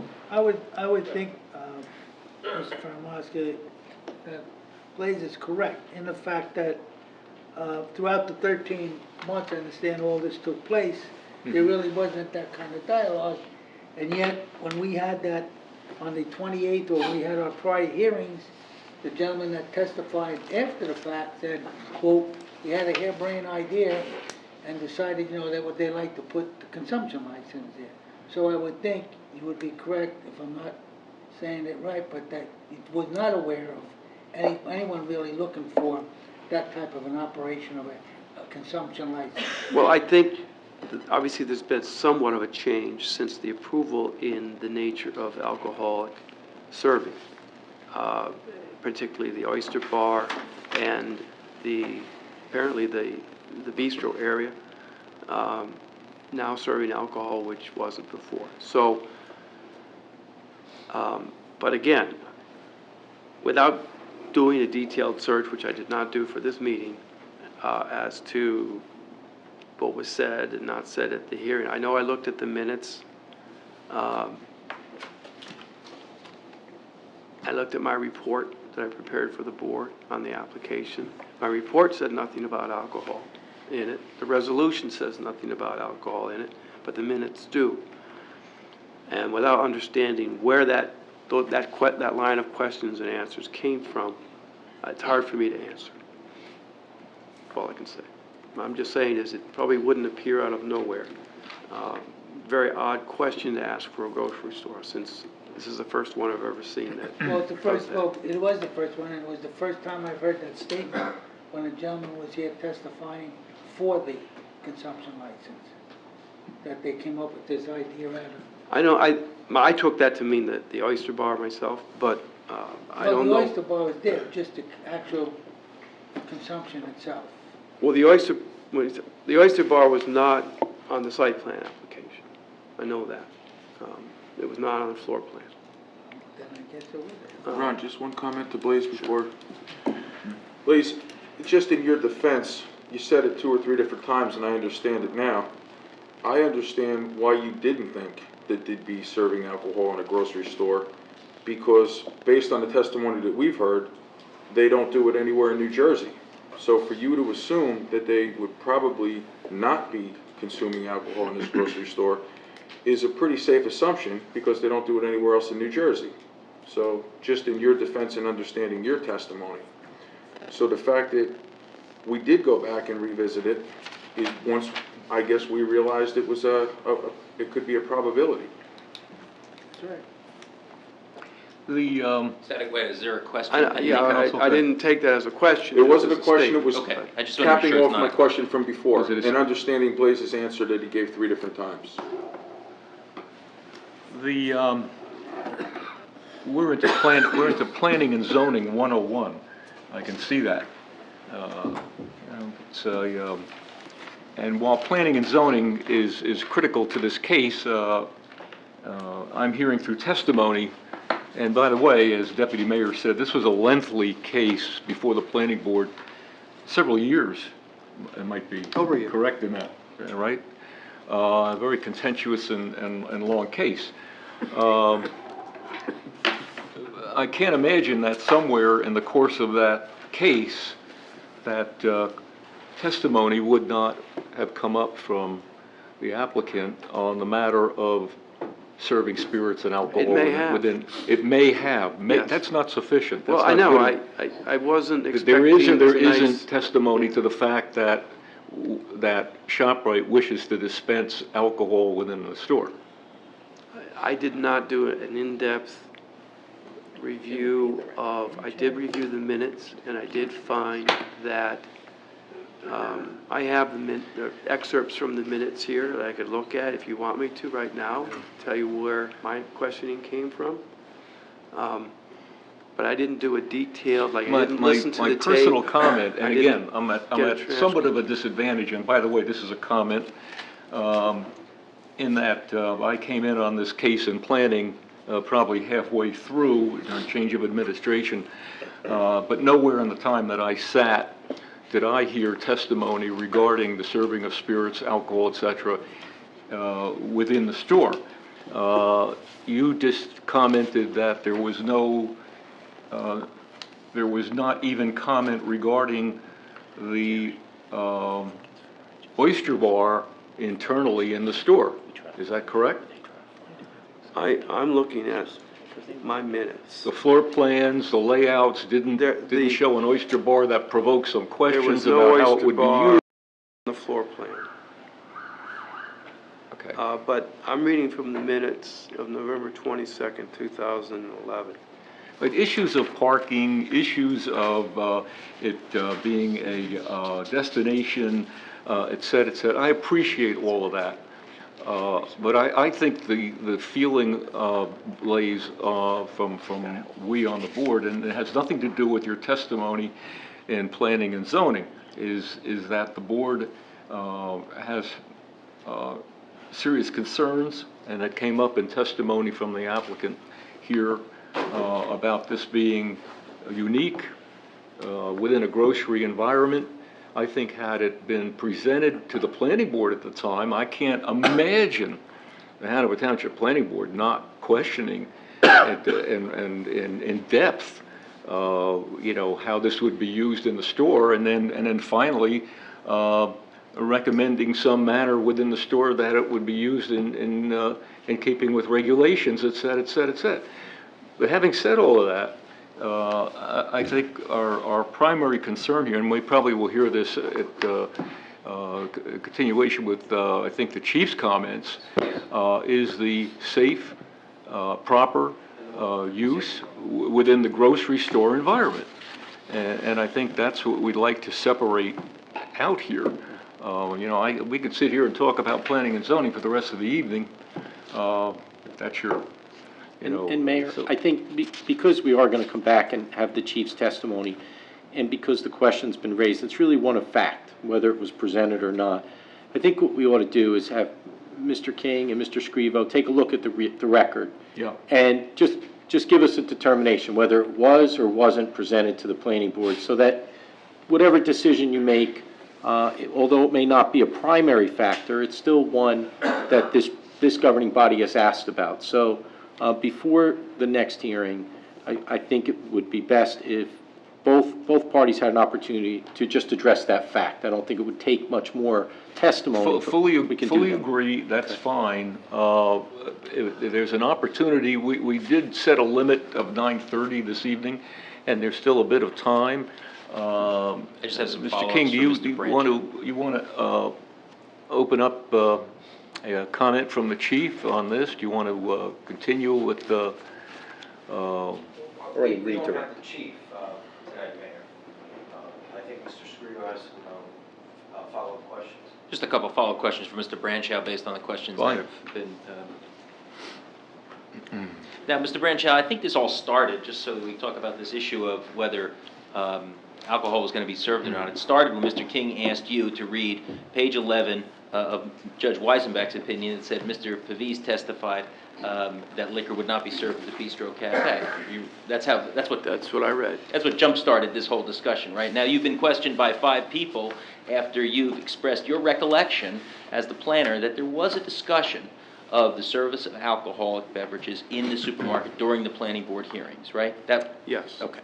And I'm not going to belabor it anymore because I know Mr. Semro had raised a possible exercise that Mr. King and I would take on later. I'll just comment on that later as to whether this is a relevant exercise or not, but we can agree to disagree down the road. But just getting back to some of the questions that Mr. Semro asked you, which was previous to the adoption of 3914, and he asked you whether the proposed use with regard to this application would have been prohibited under the zoning ordinances prior to the adoption of 3914, and I believe you testified that you didn't think it would be. Is that correct? Correct. And then I believe Mr. Semro questioned you with regard to how would you really know, or questions to that effect. Do you recall that? Yes. Okay. Now, you can't point to anything within the IB3 zone that existed prior to 3914 that would lead you to conclude that that activity would be prohibited, correct? I did not. Admittedly, it was an interpretive question, and my interpretation is that it was not prohibited. Now, you also testified that 3914 would in fact make the use that's proposed prohibited, at least as it relates to the oyster bar?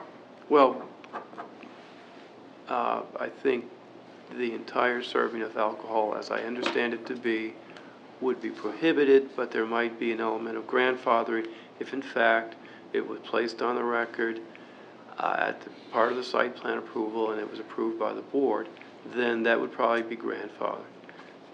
But the oyster bar was not, I know, at that time, so that at least would be prohibited. And the patio bar was part of the patio area was on the approved plan? Well, it was on the plan. Obviously, Judge Weisenbeck's decision said they wouldn't be served there. The minutes say otherwise. Obviously, there's some factual question out there. Now, ShopRite, though, is the only current eating and drinking establishment in the IB3 zone, correct? Yes.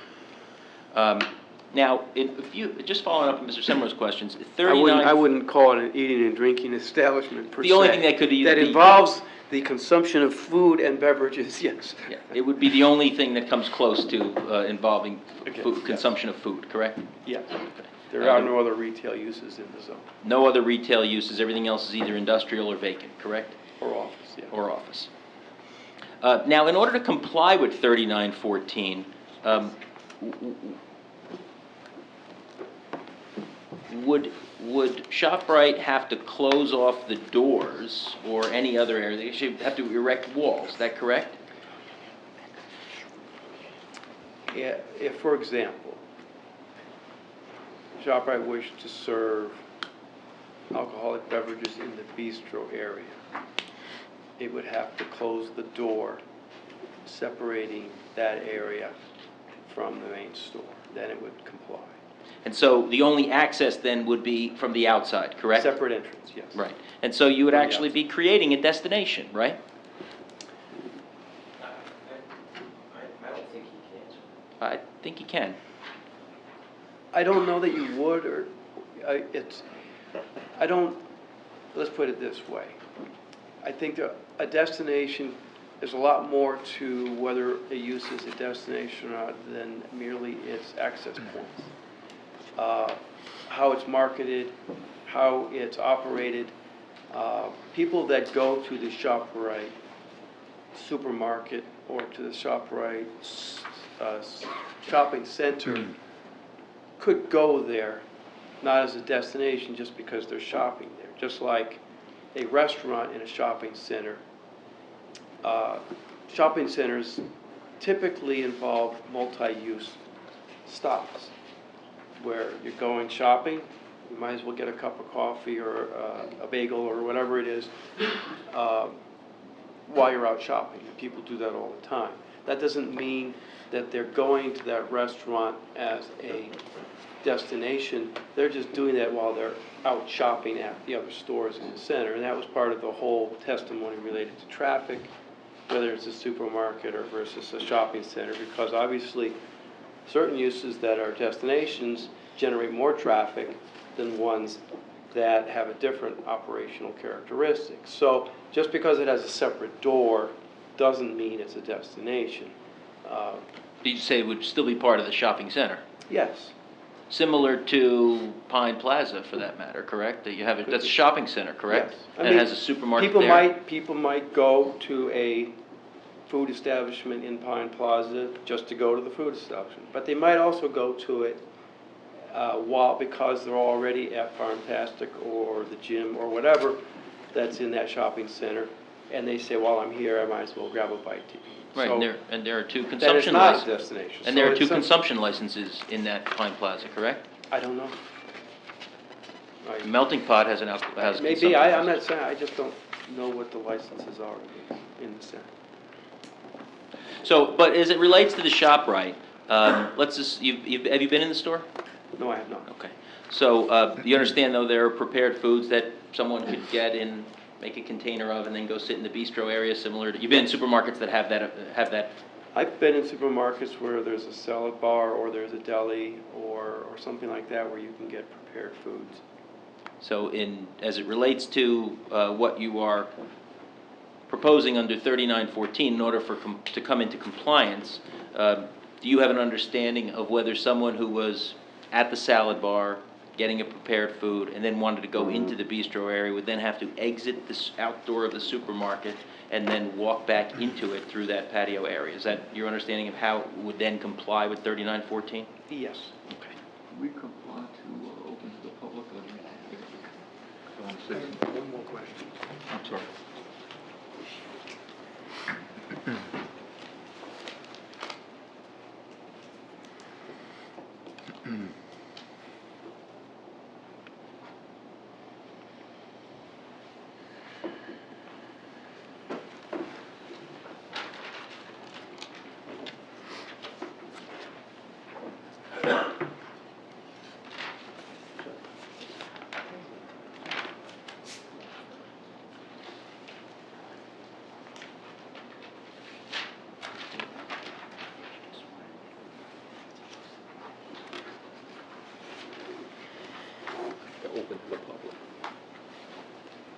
think that's all I have. Counsel, you're complete with? For the witness, yes. Yep, I've got one okay. more question. One more question. All right, John? Yeah, Mr. Branchow, given the lengthy duration, the broad area of questions raised by the board and the objectors during that 13-month period of the application process, would you expect that there would have been significant discussion about serving alcohol if it had been raised, since alcohol consumption is not approved in supermarkets in New Jersey? Well, to be honest, I did not know that law that Mr. Semrau cited tonight. Can you just raise your voice, please? I'm sorry, I did not know about that law that was cited tonight. I have not read that law. All I can say is that the minutes reflect that at 2 separate meetings, it was discussed by the board with the applicant.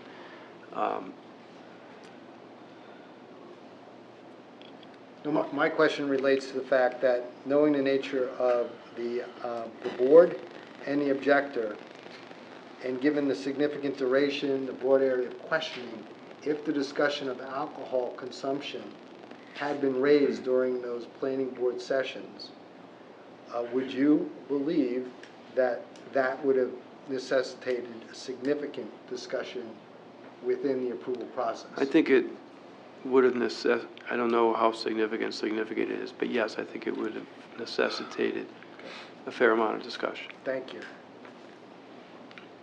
Mayor, if I may, only because this will lend itself to the record. I think it's important that I understand the distinction. Mr. Blanchard, when you spoke to Mr. Scrivo and testified, and myself, regarding the ordinance amendment that's in place now, it's clear, I just want to make sure I'm correct, so that when I advise this governing body, it's clear that the ordinance as it stands now would prohibit what we'd call the oyster bar and the consumption of alcohol. Yes. Okay. But with respect to how the ordinance existed prior to the amendment, it's a matter of your interpretation. It's not clear. It would the only way it would be clear, based on your testimony, would be to get an interpretation from the Zoning Board of Adjustment. Is that a fair statement? Yes. Okay, just so I understand. And then last question, just after all this testimony tonight, as the planner for the township for 25 years, do you have an opinion as to whether or not this application is consistent with the planning principles and the planning of the township? The application for the liquor license. Yeah, this proposed use, is this consistent with the development and the applications that you've seen and the planning documents that you've drafted over the years? Do you see this as a consistent fit for the municipality? I'd have to say no. And why? Based on what? The prohibition in 3914 is one that is driven by public health, safety, and welfare concerns relating to the serving of alcohol in a food shopping environment. And that involves various questions which have been raised and discussed during the course of the hearings on the license. Thank you. Thank you, Mayor. Gentlemen, at this point, if there's no other questions of this witness, what I'd like to do is request a motion to open to the public. In doing so, if there are any members of the public who have heard our planner's testimony tonight and would like to ask a question directly about a testimony that he gave tonight, you may do so from the podium with giving us your name and address for the record. So I'd like a motion to open. Second. All in favor? Aye. Okay, ladies and gentlemen, if there's anyone who would like to comment or question this particular witness, you may do so from the podium at this time.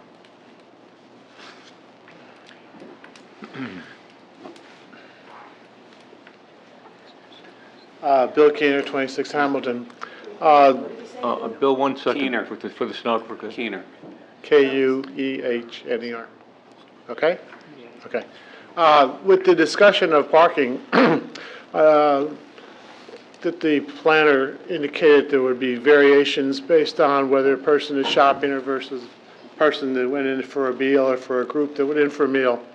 I'm wondering if there are enough restrooms in the facility to handle long-term eating as compared to shoppers who come and go and very rarely use restrooms. Are there enough restrooms in the facilities to handle large groups? I don't know. That's something that normally would be dealt with by the building department. I'm just surprised that that this kind of an answer is not readily available, but I think it should be pursued because that's another indication of more usage than I think what I've heard as far as complete planning for the facility has not been entirely taken into account all of the additional usages that were indicated. Did I also understand that this daycare center and so forth was not on the original plan? Correct. And that is not a violation of the original approval? I have not reviewed an application for a daycare center. It's conceivable. I don't know, that would be normally, like I said earlier, handled by the zoning officer, construction official as part of a permit application. I don't know what the status of that review is. If by chance they did apply for a child care center, would that go through the planning board for approval? That would be up to zoning officer, construction official to make that determination. Okay, thank you very much. It's not my role, I'm sorry. I never even saw it. Anyone in from the public like to be heard at this time? I'm going to close that portion of the meeting. All in favor? Close. Okay. Just a side comment here, because I didn't see in any of the site plan work, other restroom, toilet facilities in the patio area itself? They are immediately outside the patio area, right, when that door opens. If you've Which been you- in the restaurant, I mean, if you've been in the supermarket, as you walk into and out of the patio area, they're on the supermarket side of the patio area, they're right there. I'd have to go back into the supermarket to use the facilities. You do, yes. Okay. All right, gentlemen, any other questions from, yeah? Okay. Given the hour, council, you want to agree on another date and time? We had spoken about the 23rd at the last meeting.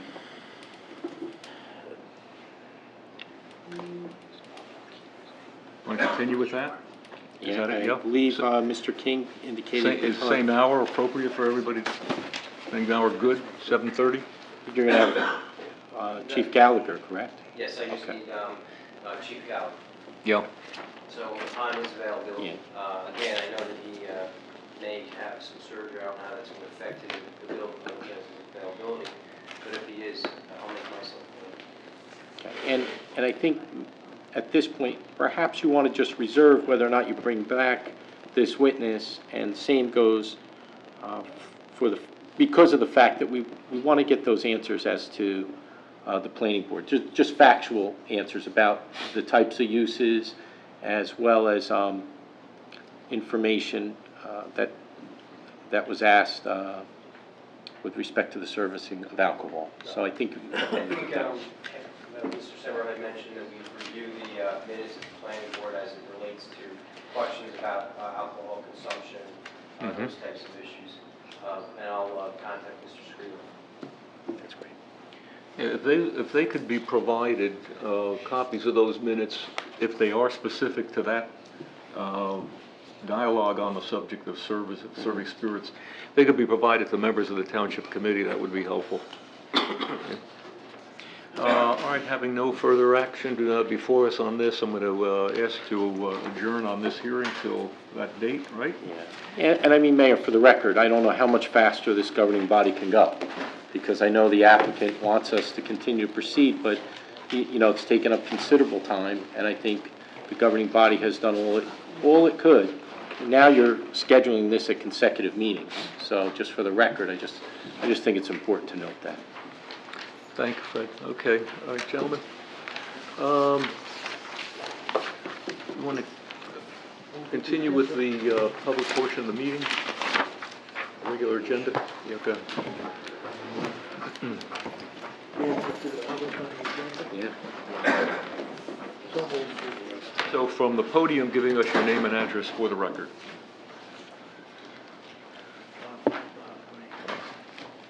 Good evening, Barbara Ames, 6 Cove Lane Road, Whippany.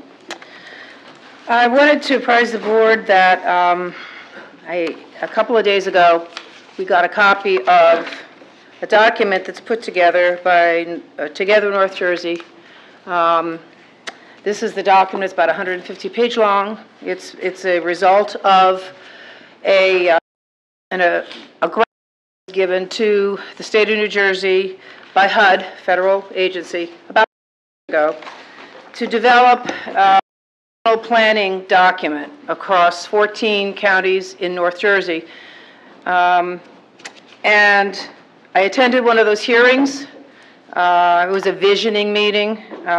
Just very briefly, it was one of those sessions where, frankly, those who ran the meeting had the mission and the goals all set up, and they conduct a hearing so that they make you feel that you're contributing to the process, but the outcomes are all rather pre-selected. You get to put little dots on whichever station you like, which priority you have, but if you asked any questions that were adversarial, you kind of got shut down pretty fast, if you get my drift here. So anyway, we now have this document in hand. I confess I have not read it. I've only had it for less than 48 hours, and personal time has not allowed me yet to look through 150 pages of rather small type. I intend to do that. However, it's very similar to the state plan that was being trotted out a couple of years ago, which got deep-sixed after Hurricane Sandy, and I think they went back to revisit it. So, Did we get a copy of, Blaze, did we officially get a copy of that document? I have not seen it. Not seen it? I sent all of you a copy. Actually, I believe, if I remember correctly, I sent one this morning intending to send it to all of you, but Mr. Francioli, yours bounced back, and Mr. Bruno, and I usually get emails through to you satisfactorily, so I don't know why some filter on your, I attached various files. Came through to me. I think I got it. You did get it? And my recommendation was I wanted to forward that email to council for overview. Okay, what that had a statement from us at the top and then a bunch of links? In fact, it did. Okay, all right, that's good, because it came back to me that it bounced back, so I was going to, so this is it. You can print it out from that document. In the interest of time, I just want to read some comments that were actually put together by a friend of mine, since I've not had time to read this, but I'm very familiar with the previous plan, the state plan. It's all the same idea. So let me just read to you several pieces that she picked out of here, and reading them, I totally get where they're coming from, and they corroborate everything that I've known. But let me just read as an example. They have different focus areas. One of the focus areas is expand and diversify the region's housing supply to meet current and future demand. These strategies include removing regulatory or other barriers to housing production, providing incentives to encourage production of needed housing types, including housing affordable to a range of income levels, protecting the affordability of deed-restricted affordable units, and fostering innovation in the housing sector through pilot programs and demonstration projects.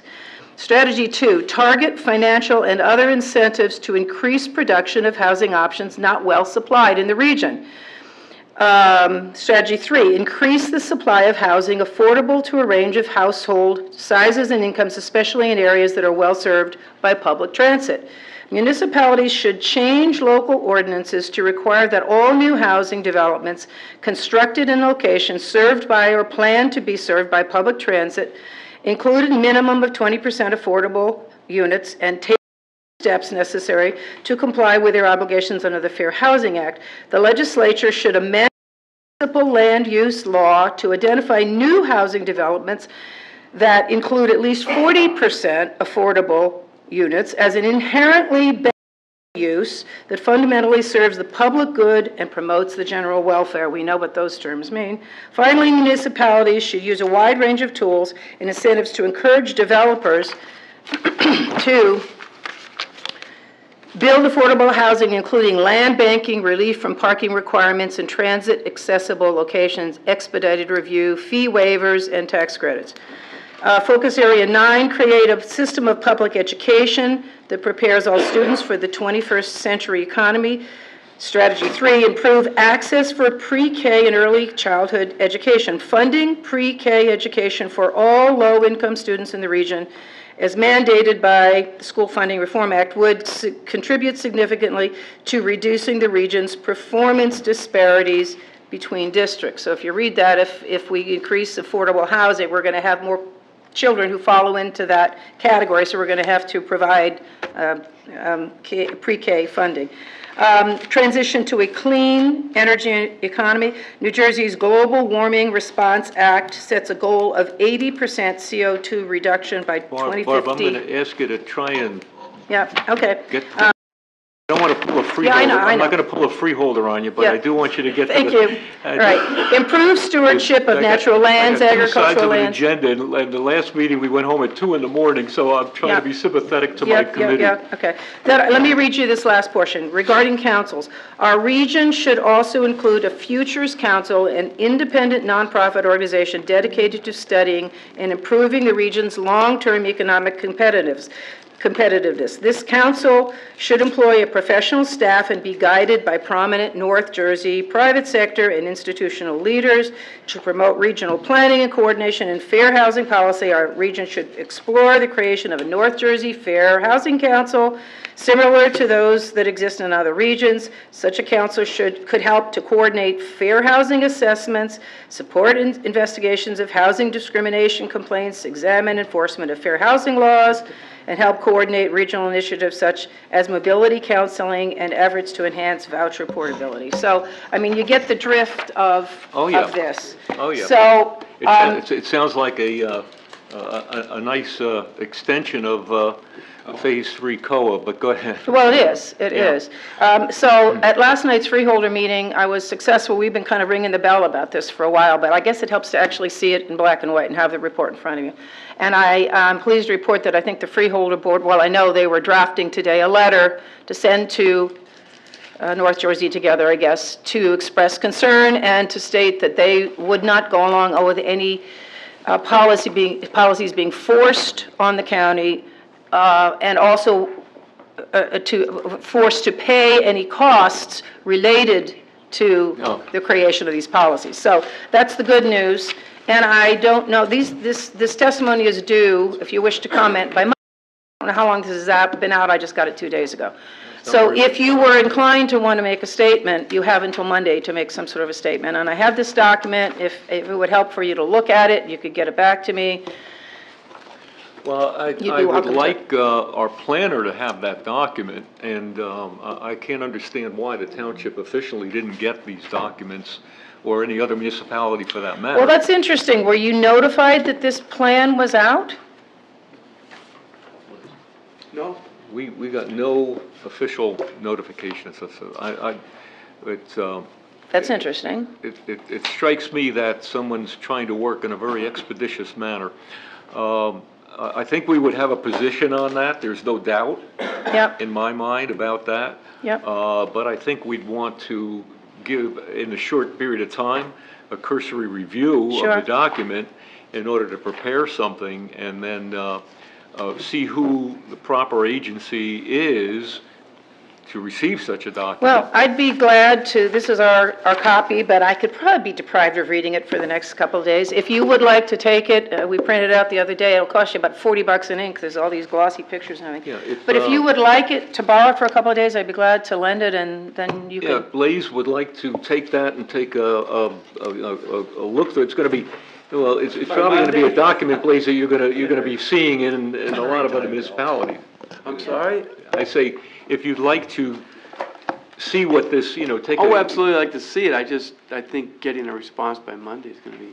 Well, I think it's going to be very easy for us to respond to it, so I'm not suggesting that you pour over... Pretend you read it first. It seems Barbara summed up. You know the gist. Well, yeah, you know the gist. I mean, COA can't get out of its own way, and yet somehow happening. I think minimally, from a planning standpoint, that the fact that we were not given notification of any of this information, that a letter is due to this grand group, telling them that this whole timetable which they put forward is ridiculous. Is bogus. We need to have 6 months of review on our side to look at it and to intelligently comment about it.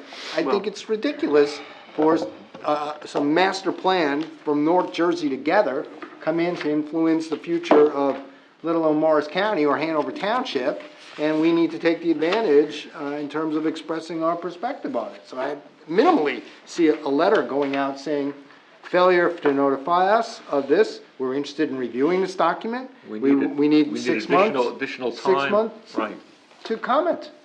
I think, yeah, I'd like to see it more before commenting more. It may not have any effect, it may just be wishful thinking on the parts of some group.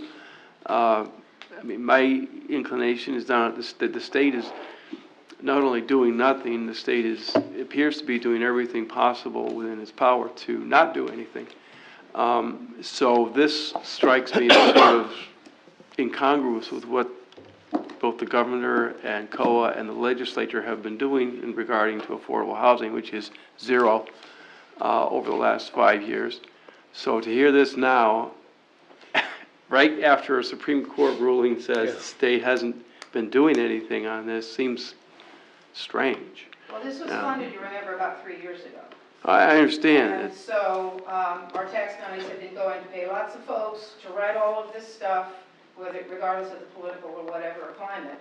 And trust me, I mean, if we think this is going to be optional, how optional has COLA been? Over the last 4 years, pretty optional. They wouldn't really intend to enforce any of this against our will, would they? I don't think they could, but What? I don't think they That's what could. they've been doing with COLA. Well, but we can question whether it was against their will. I mean, it was adopted by the legislature and signed by the governor, That so. doesn't mean it's the will of the people of many towns who have had this forced upon them. You know what I'll do, I'll leave this with you. Leave it with. I'll send you a document that has some responses to it. This one I was going to leave you, but I've got a more complete document. I'll send that to you tomorrow, and then you can forward that on to him also. I can do that. And if you just want to make a copy of that and get it back to me. And if we have to, as John also commented, at the very least, any comment from our township would be that there is insufficient time to review the document, number one. And, but beyond that, if we can get any other overview from Blaze on the document, I can tell you that from just what I've heard about it, that, you know, our position will not be affirmative or supportive of that, You know what, I guarantee you, if each of us went out and knocked on 50 doors and neighbors around us, you'd be hard pressed to find anybody that knows that this is going on. This is the way this works. It's not brought before the legislature doesn't have to vote on it, the freeholders don't have to vote on it, you don't have to vote on it. Nobody who we elect, who is accountable to the voters, gets the opportunity to vote on it. And nobody even knows it's happening. It's not in the papers, is it, Lisa? Thank you. Thank you for raising the awareness of the issue. Government at its work. Very good. Jim? Jim Neidhart, 3414 Appleton Way, Whippany. I didn't know Barbara was going to be here speaking about this. I also uncovered this a few days ago. And I'm going to try not to repeat anything Barbara said. Just to add to it and maybe add a little perspective to it. The fact that you didn't hear about it is not a surprise. I think that was extremely deliberate, and I think that the announcement of this was done with a very short fuse so that this could just be adopted. As far as, I didn't read all 156 pages, but I did have the opportunity to scan it to get a sense of what is going on and where this all came from. This is a whole lot bigger than COA. This does not, COA elements are just one small part of it. There's a number of special interest groups, all in the progressive side of the equation, that like to control the people's lives and tell them what they can't do and what they can't do and what they can't do. Separate groups, but they all have one thing in common: they like to control people. And one thing that's common is they don't like something that we like, which is home rule. We like to decide what's right for us. And sometimes we get very upset when the county tells us what something to do, something we have to do, or worse, when the state tells us something to do, the federal government. We have a significant number of levels. And what I don't think Barbara mentioned is what this will effectively do is establish another level of government between the county, and the state. And when that happens, that will make what goes on at the municipal level and the county level less important. Absolutely. What's really scary about it is this new level of government or governance is not answerable to the people. It's a board of appointed bureaucrats that have no answer to the public, to the voter.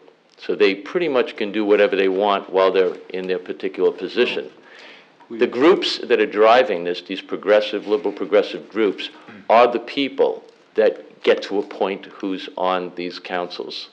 So even though it's a very short amount of time, to the extent that somebody can take a cursory review of this to get the big picture and send some type of a letter or a proclamation to say that for the time being, until we understand more, we're dead against this, I think it's really, really important. I think that would be our immediate reaction to it, is to say that given the short amount of time that we can't possibly give it the attention that it needs to make a proper decision. But given the comments that Barbara made, and by the way, I've seen only portions of this document as an email I got about 12 hours ago.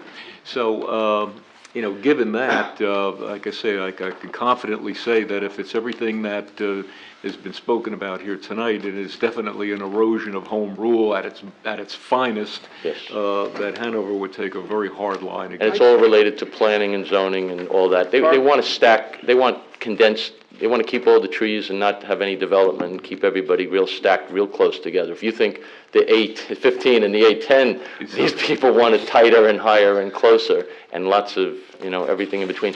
Let me just address one thing Blaise said. Blaise said that, like COA, this may just be a bunch of stuff that never gets implemented. The funding mechanism is what is driving this. I hate to use the word Agenda 21 in the United Nations and all that stuff, but it really starts with that, and they convince people at the federal level to provide grants to the state for doing certain things. And the state can't say no. And then the state provides grants at the local level for you guys to do things. And you say, well, we really can't say no to it. And that's how they get these things implemented. So if we get a regional level of government that has money from the state and coming down from the federal government and the state, they're going to be dangling that at the county level and the municipal levels, and it's going to be so big. And where are they getting? They're getting the money from us, and then they're redistributing it so they can have control over what we're doing. So that's all I'm going to say, but it's more important than most people know, and I know everybody here doesn't have time to find out about stuff like that, so that's why we bring this to your attention. Well, it's good that you brought it to our attention, that's for sure.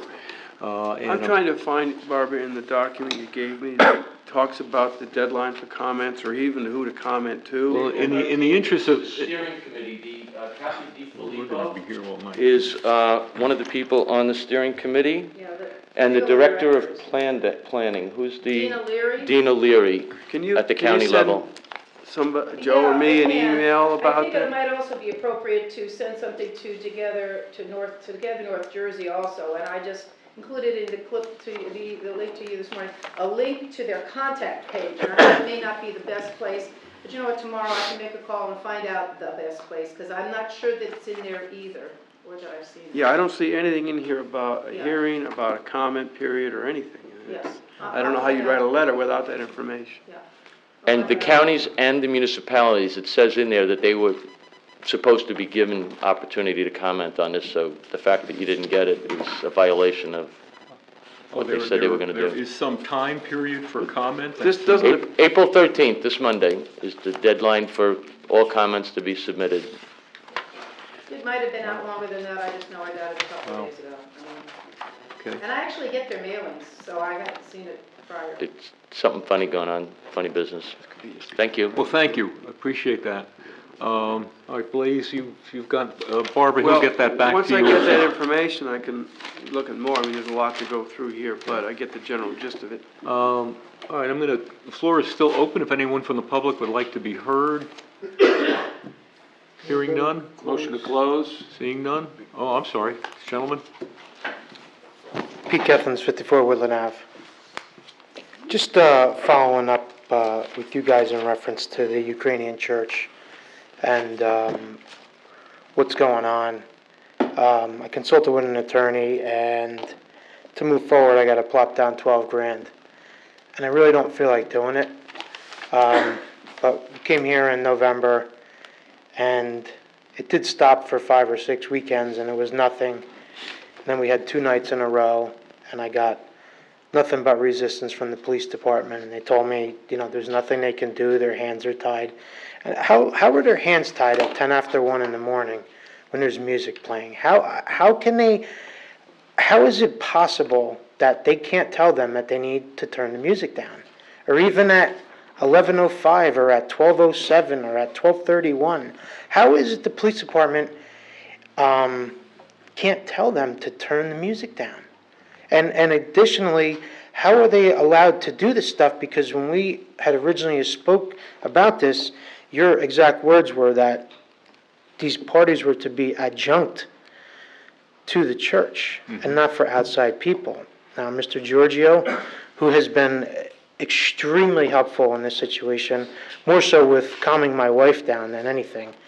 We had my son 2 Saturdays ago at 11 o'clock. Kid was screaming and shaking. He's 6 years old.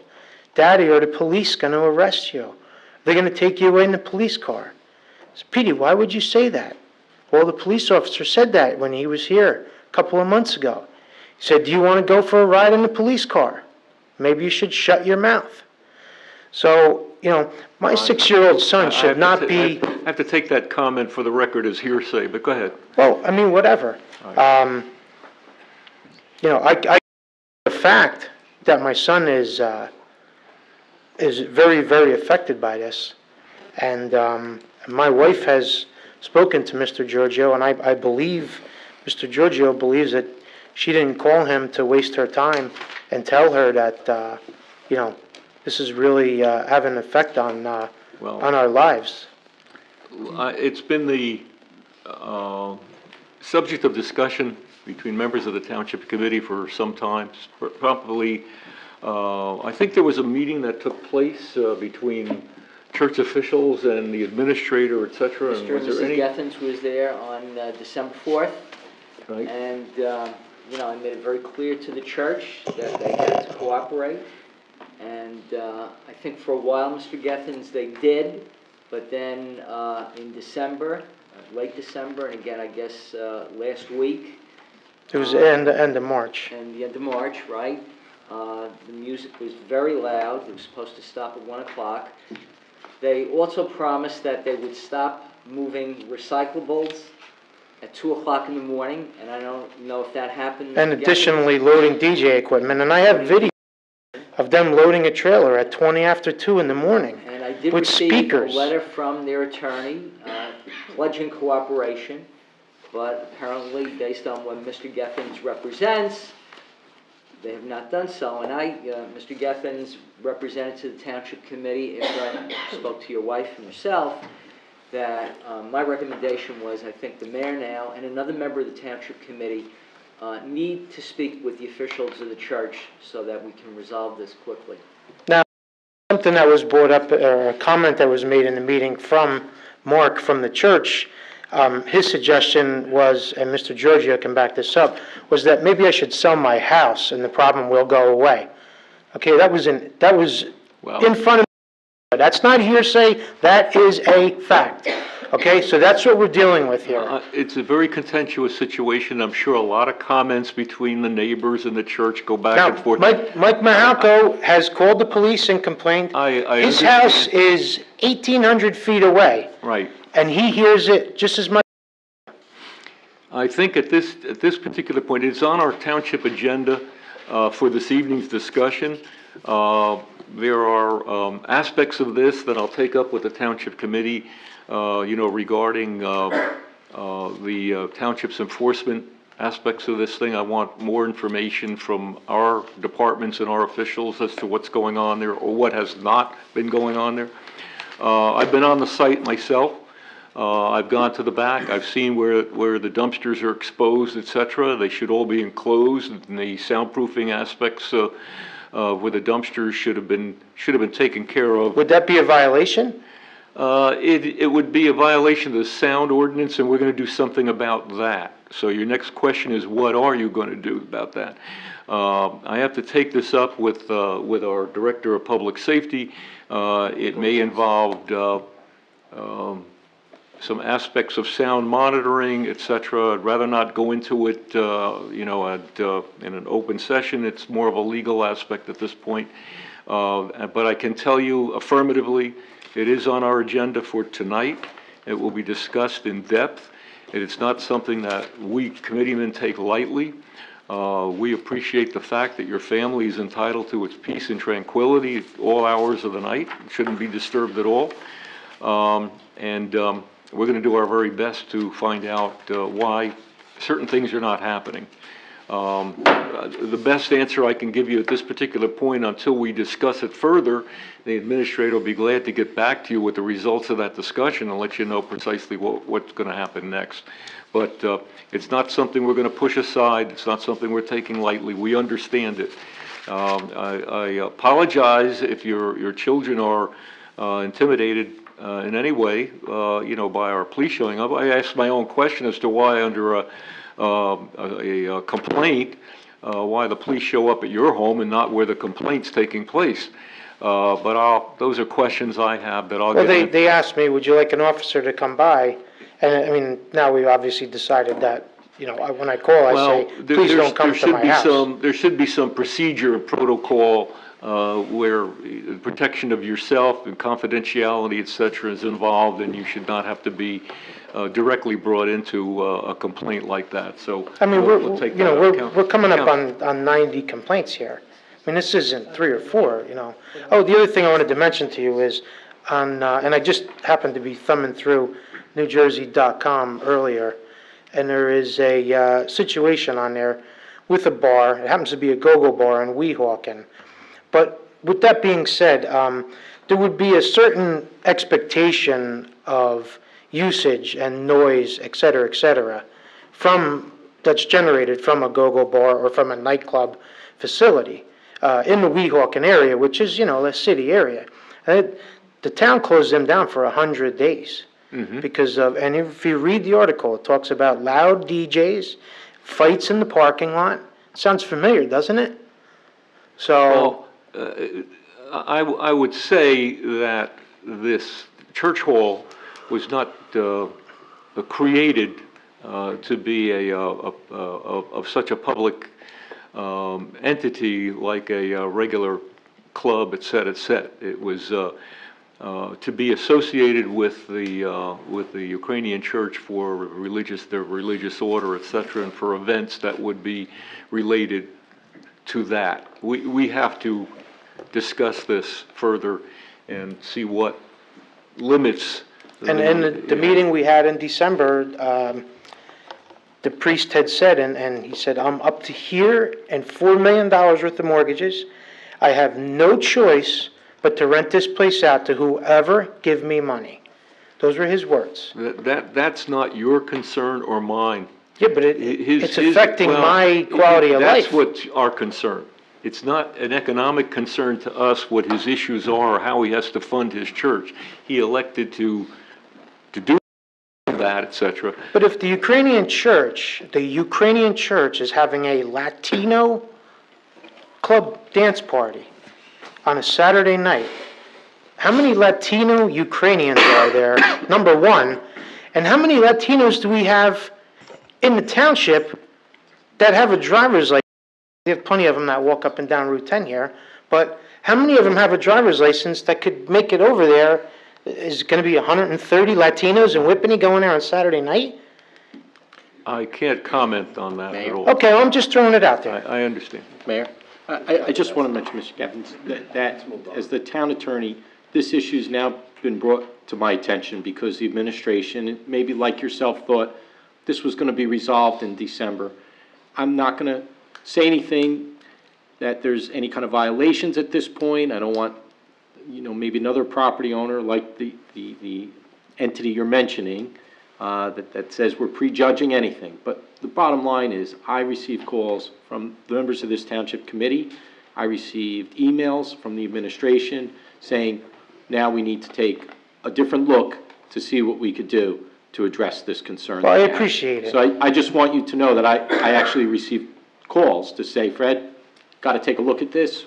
So sometimes it Well, and takes a Mr. little- Gallagher has approached me around the community and said that he can't talk much about it, but they're trying to come up with some kind of a resolution. Yeah, now you're just to always kinda wait. entitled to, have your own legal counsel. You could file your own complaints if you want against, another property owner. But what I would say to you at the moment is, along what the mayor just said, I think there's some things now we're looking at to say that, you always try to do these things in a good-natured way and hope that you just get cooperation from everybody. And then once that doesn't work, we're going back through the township code and things like that to see how we can address the concerns that are out there. So I just want you to know that I personally receive calls from members of this governing body with all the things that go on and how busy they are in this town, and they said, Fred, we really got to take a look at it, and it's on Following the your agenda. call and that of Mrs. Gethens, I spoke to Mr. Samrow directly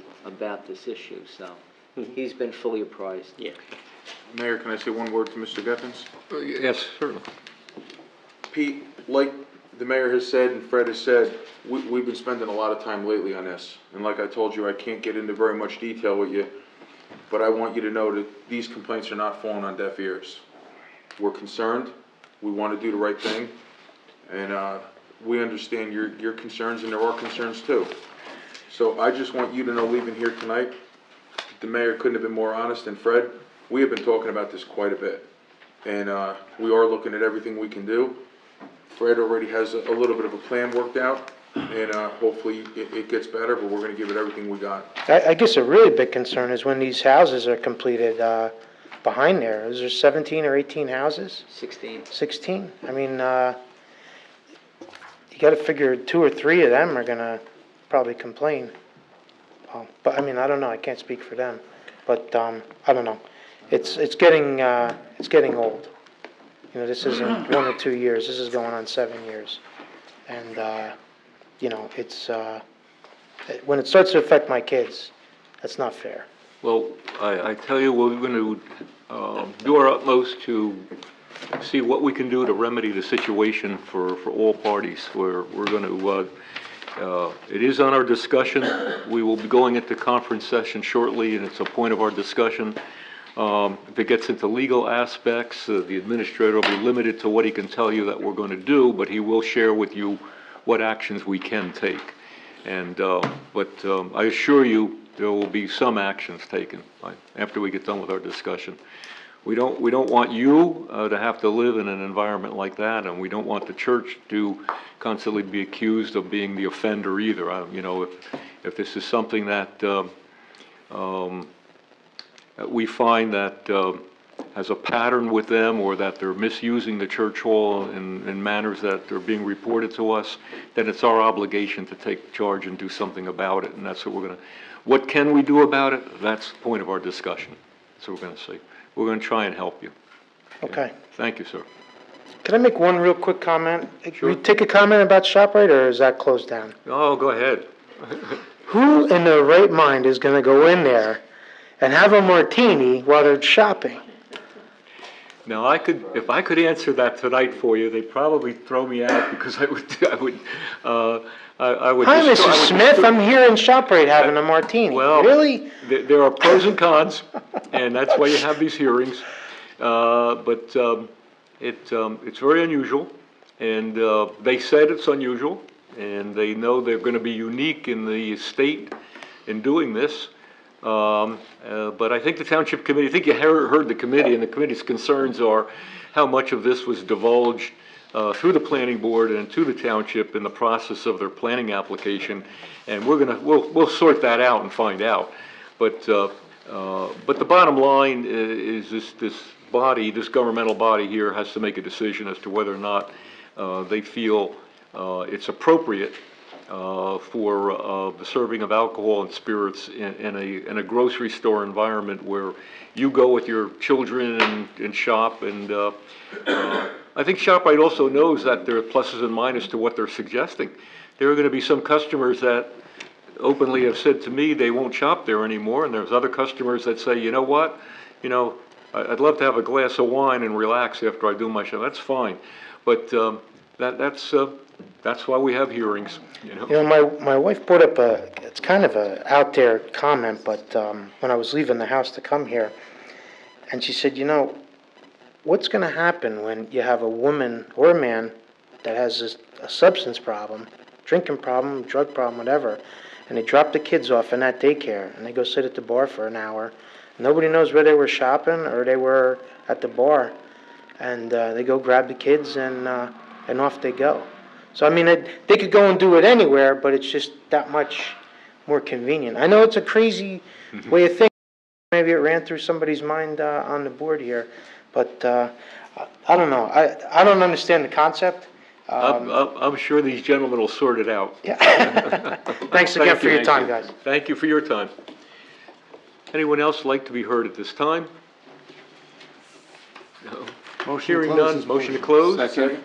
All in favor? Aye. Mr. Administrator. Okay, thank you. On item number 6, may we have a motion on the approval of the Township Committee regular So moved. meeting? Second.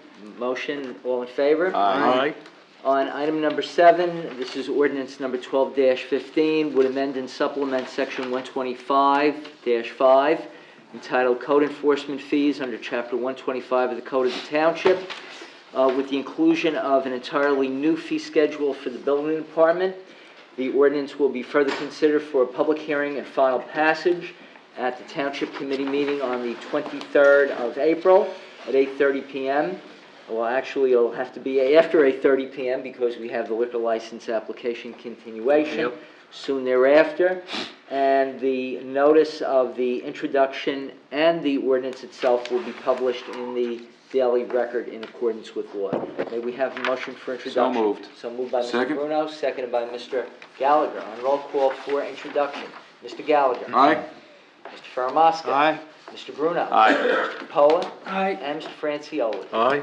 Now, ladies and gentlemen, as we proceed with the resolutions as a consent agenda, I would ask you to examine items 8A through F. There are no additional resolutions. Are there any questions from members of the governing body on any of the resolutions? Move to be approved. We have a motion and seconded on roll call. Committeeman Gallagher. Aye. Committeeman Faramasca. Aye. Committeeman Bruno. Aye. Committeeman Capola. Aye. And Mayor Francioli. Aye. Raffle applications, raffle application 2833, Notre Dame and Mount Carmel, 50/50 on premise, and raffle application 2834, also Notre Dame and Mount Carmel, for a tricky tray. May we have an approval? So moved. So moved. Second. Second. All in favor? Aye. So approved. And payment of bills, $4,894,717.08. Motion to pay. I say we keep it. Second, all in favor? Aye. So approved, Mr. Chairman, members of the Township Committee, that clears the short agenda of the Administrator, Township Clerk, and I thank you. Gentlemen, any other business from the committee? I've got a few things, if I may. Sure. I've been shortening my list over the last few weeks because of all these other extraneous issues. Maybe they're not extraneous, but I just want to try to get through them. We do have an event coming up on Sunday, which is Touch a Truck. Touch a Truck. Taking place at the Brickyard Field. We invite all the children and perhaps grandparents with their grandchildren between 1 and 3 o'clock to come out and touch the trucks, climb on the trucks, not necessarily drive the trucks, but that event will take place, rain or shine. Fireworks, the bid was awarded or is to be awarded tonight to be approved. July 1st, that'll take place at Veterans Field for the first time, so we do have a new location in place. The senior golf outing is back after a 5-year hiatus. Monday, June 1st, get the clubs out. Hopefully it'll be warm by then. And one member of the group must be a minimum of 50 years of age. We do have a Broadway trip upcoming to see Gigi. There's still a few tickets remaining. Contact the Recreation Department if you're interested. That's coming up on Thursday, April 16th. Dinner at Carmine's. The bus is going to leave. The fun begins at 3 o'clock. Then there's also a trip to the Paper Mill to see a play on June 10th. If you don't want to do the New York City Broadway version, we have a play. The name of it is Ever After. I'm sure it's a very good play. I just couldn't recall the name. And then the Yankee baseball game, which will include the Old Timers Day game. June 21st, bus will leave the community center at 3 o'clock. Opening day of Little League. Next Saturday, the 18th, parade will begin at 9:30. Ceremonies at about 10 o'clock over at Veterans Field. And then last but not least, our Cultural Arts Committee is having their cabaret night. They had it for the first time last year. It was a resounding success, and that'll take place Saturday, April 25th from 6 till 8 at the Community Center. Reservations are required, so please contact them, get a table together for cabaret night. On that note, I'm finished. Very good. A lot going on. Recreation program, George, anything? Just on the Little League opening day, the Knights of Columbus has been doing the hot dogs for years. So if anybody ever wants to come down and watch 900 hot dogs disappear in about 5 minutes, right after the last speech, it's fun. On May 3rd. If you're an adult, you can't get near that stand. On May 3rd, the Landmark Commission is having a dedication at the burial yards. It's a very worthwhile program that they'll be working on, and additional information will be put up on the website. That's it.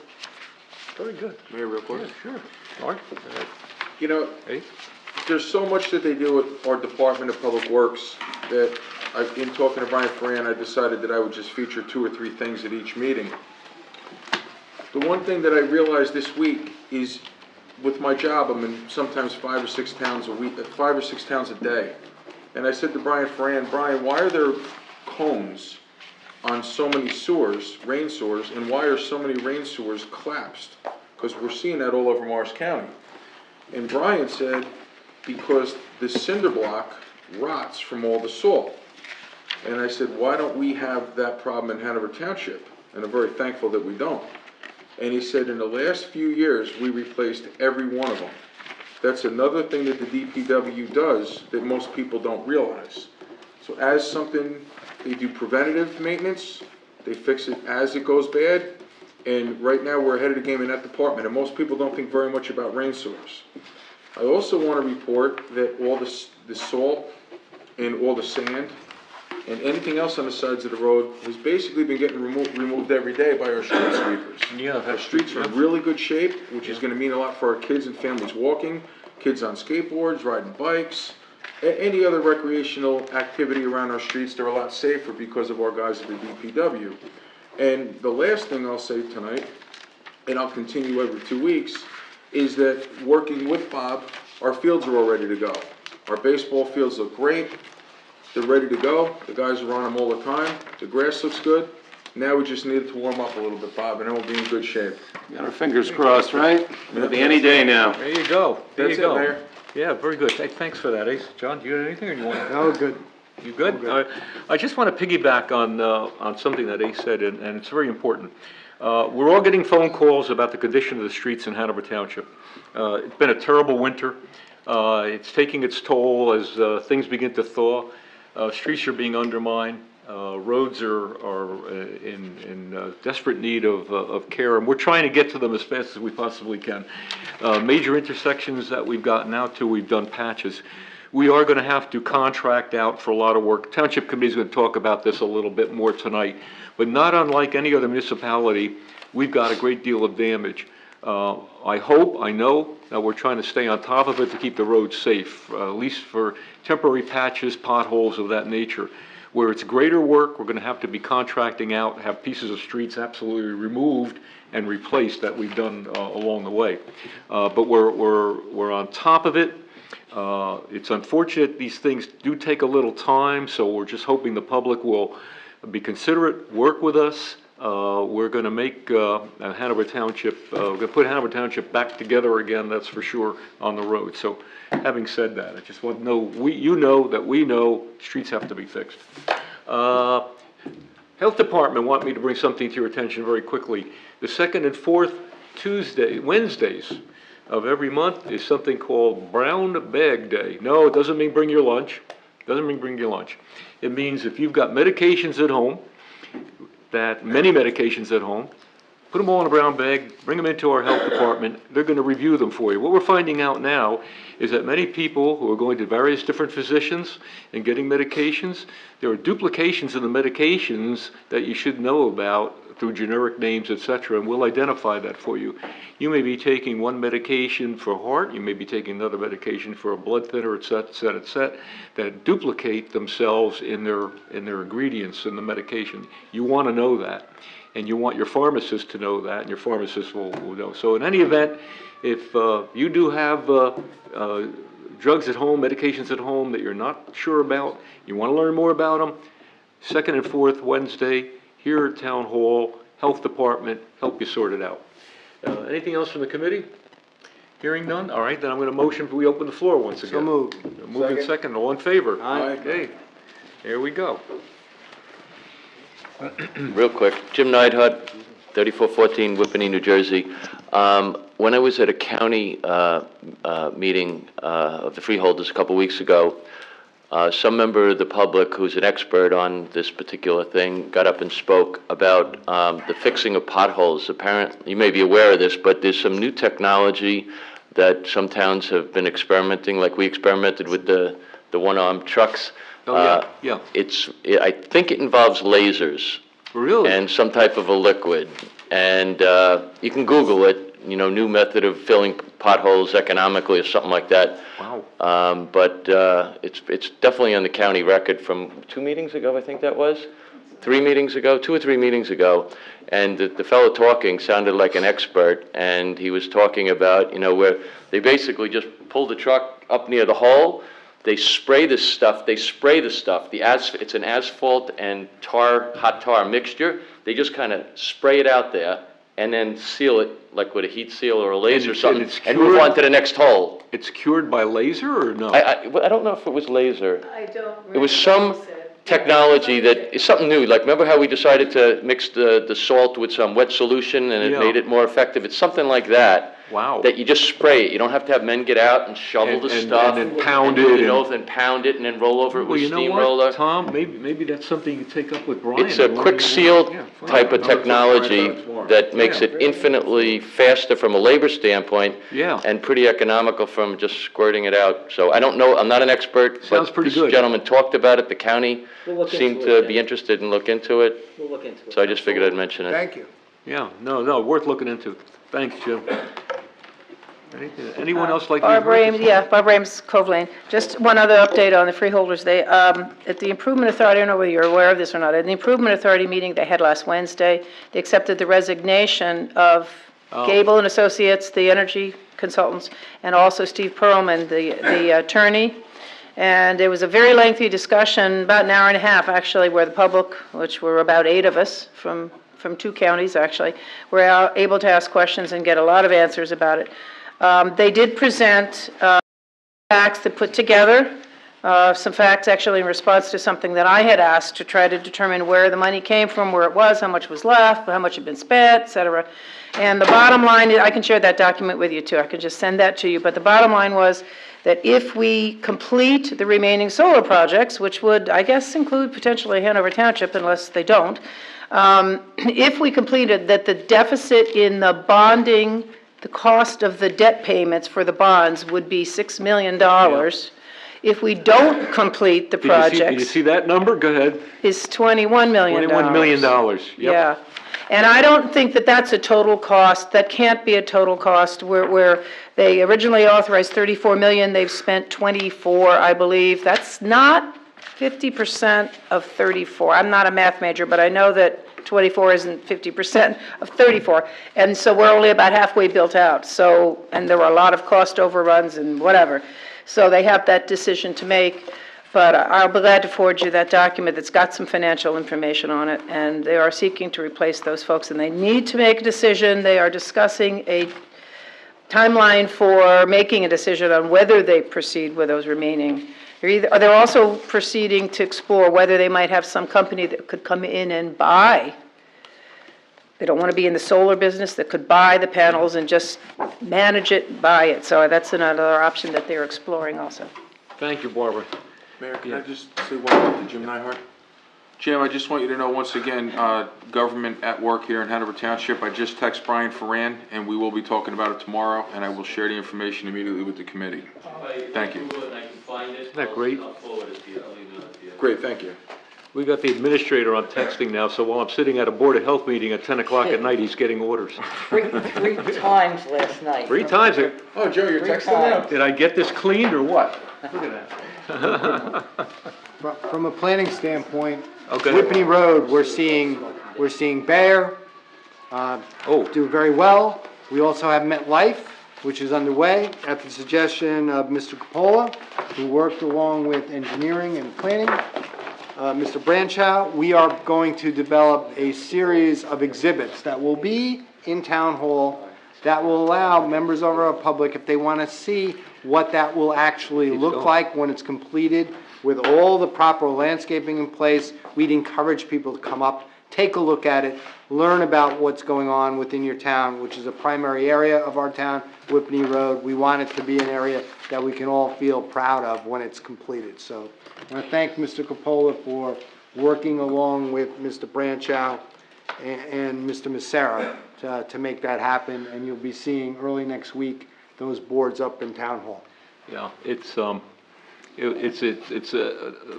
to belabor it, John brings up a very important point.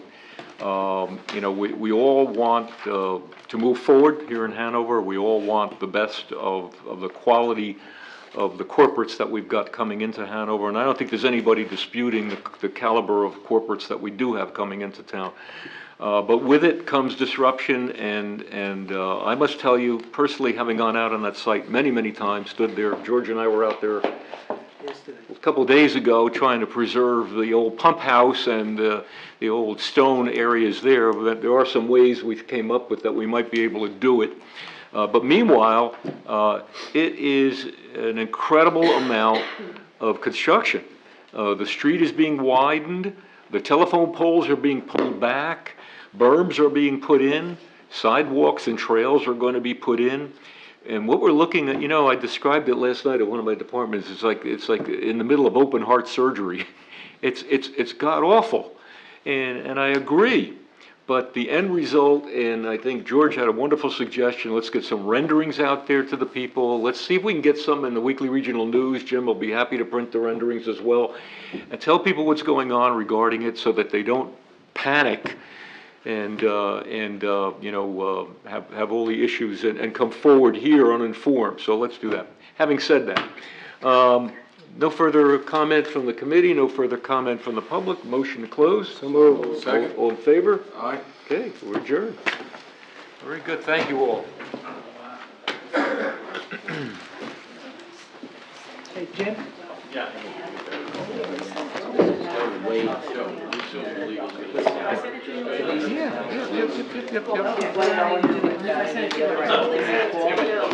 But you say it didn't go through? No, I thought it was. For the renderings? Did you and Bill sent me something.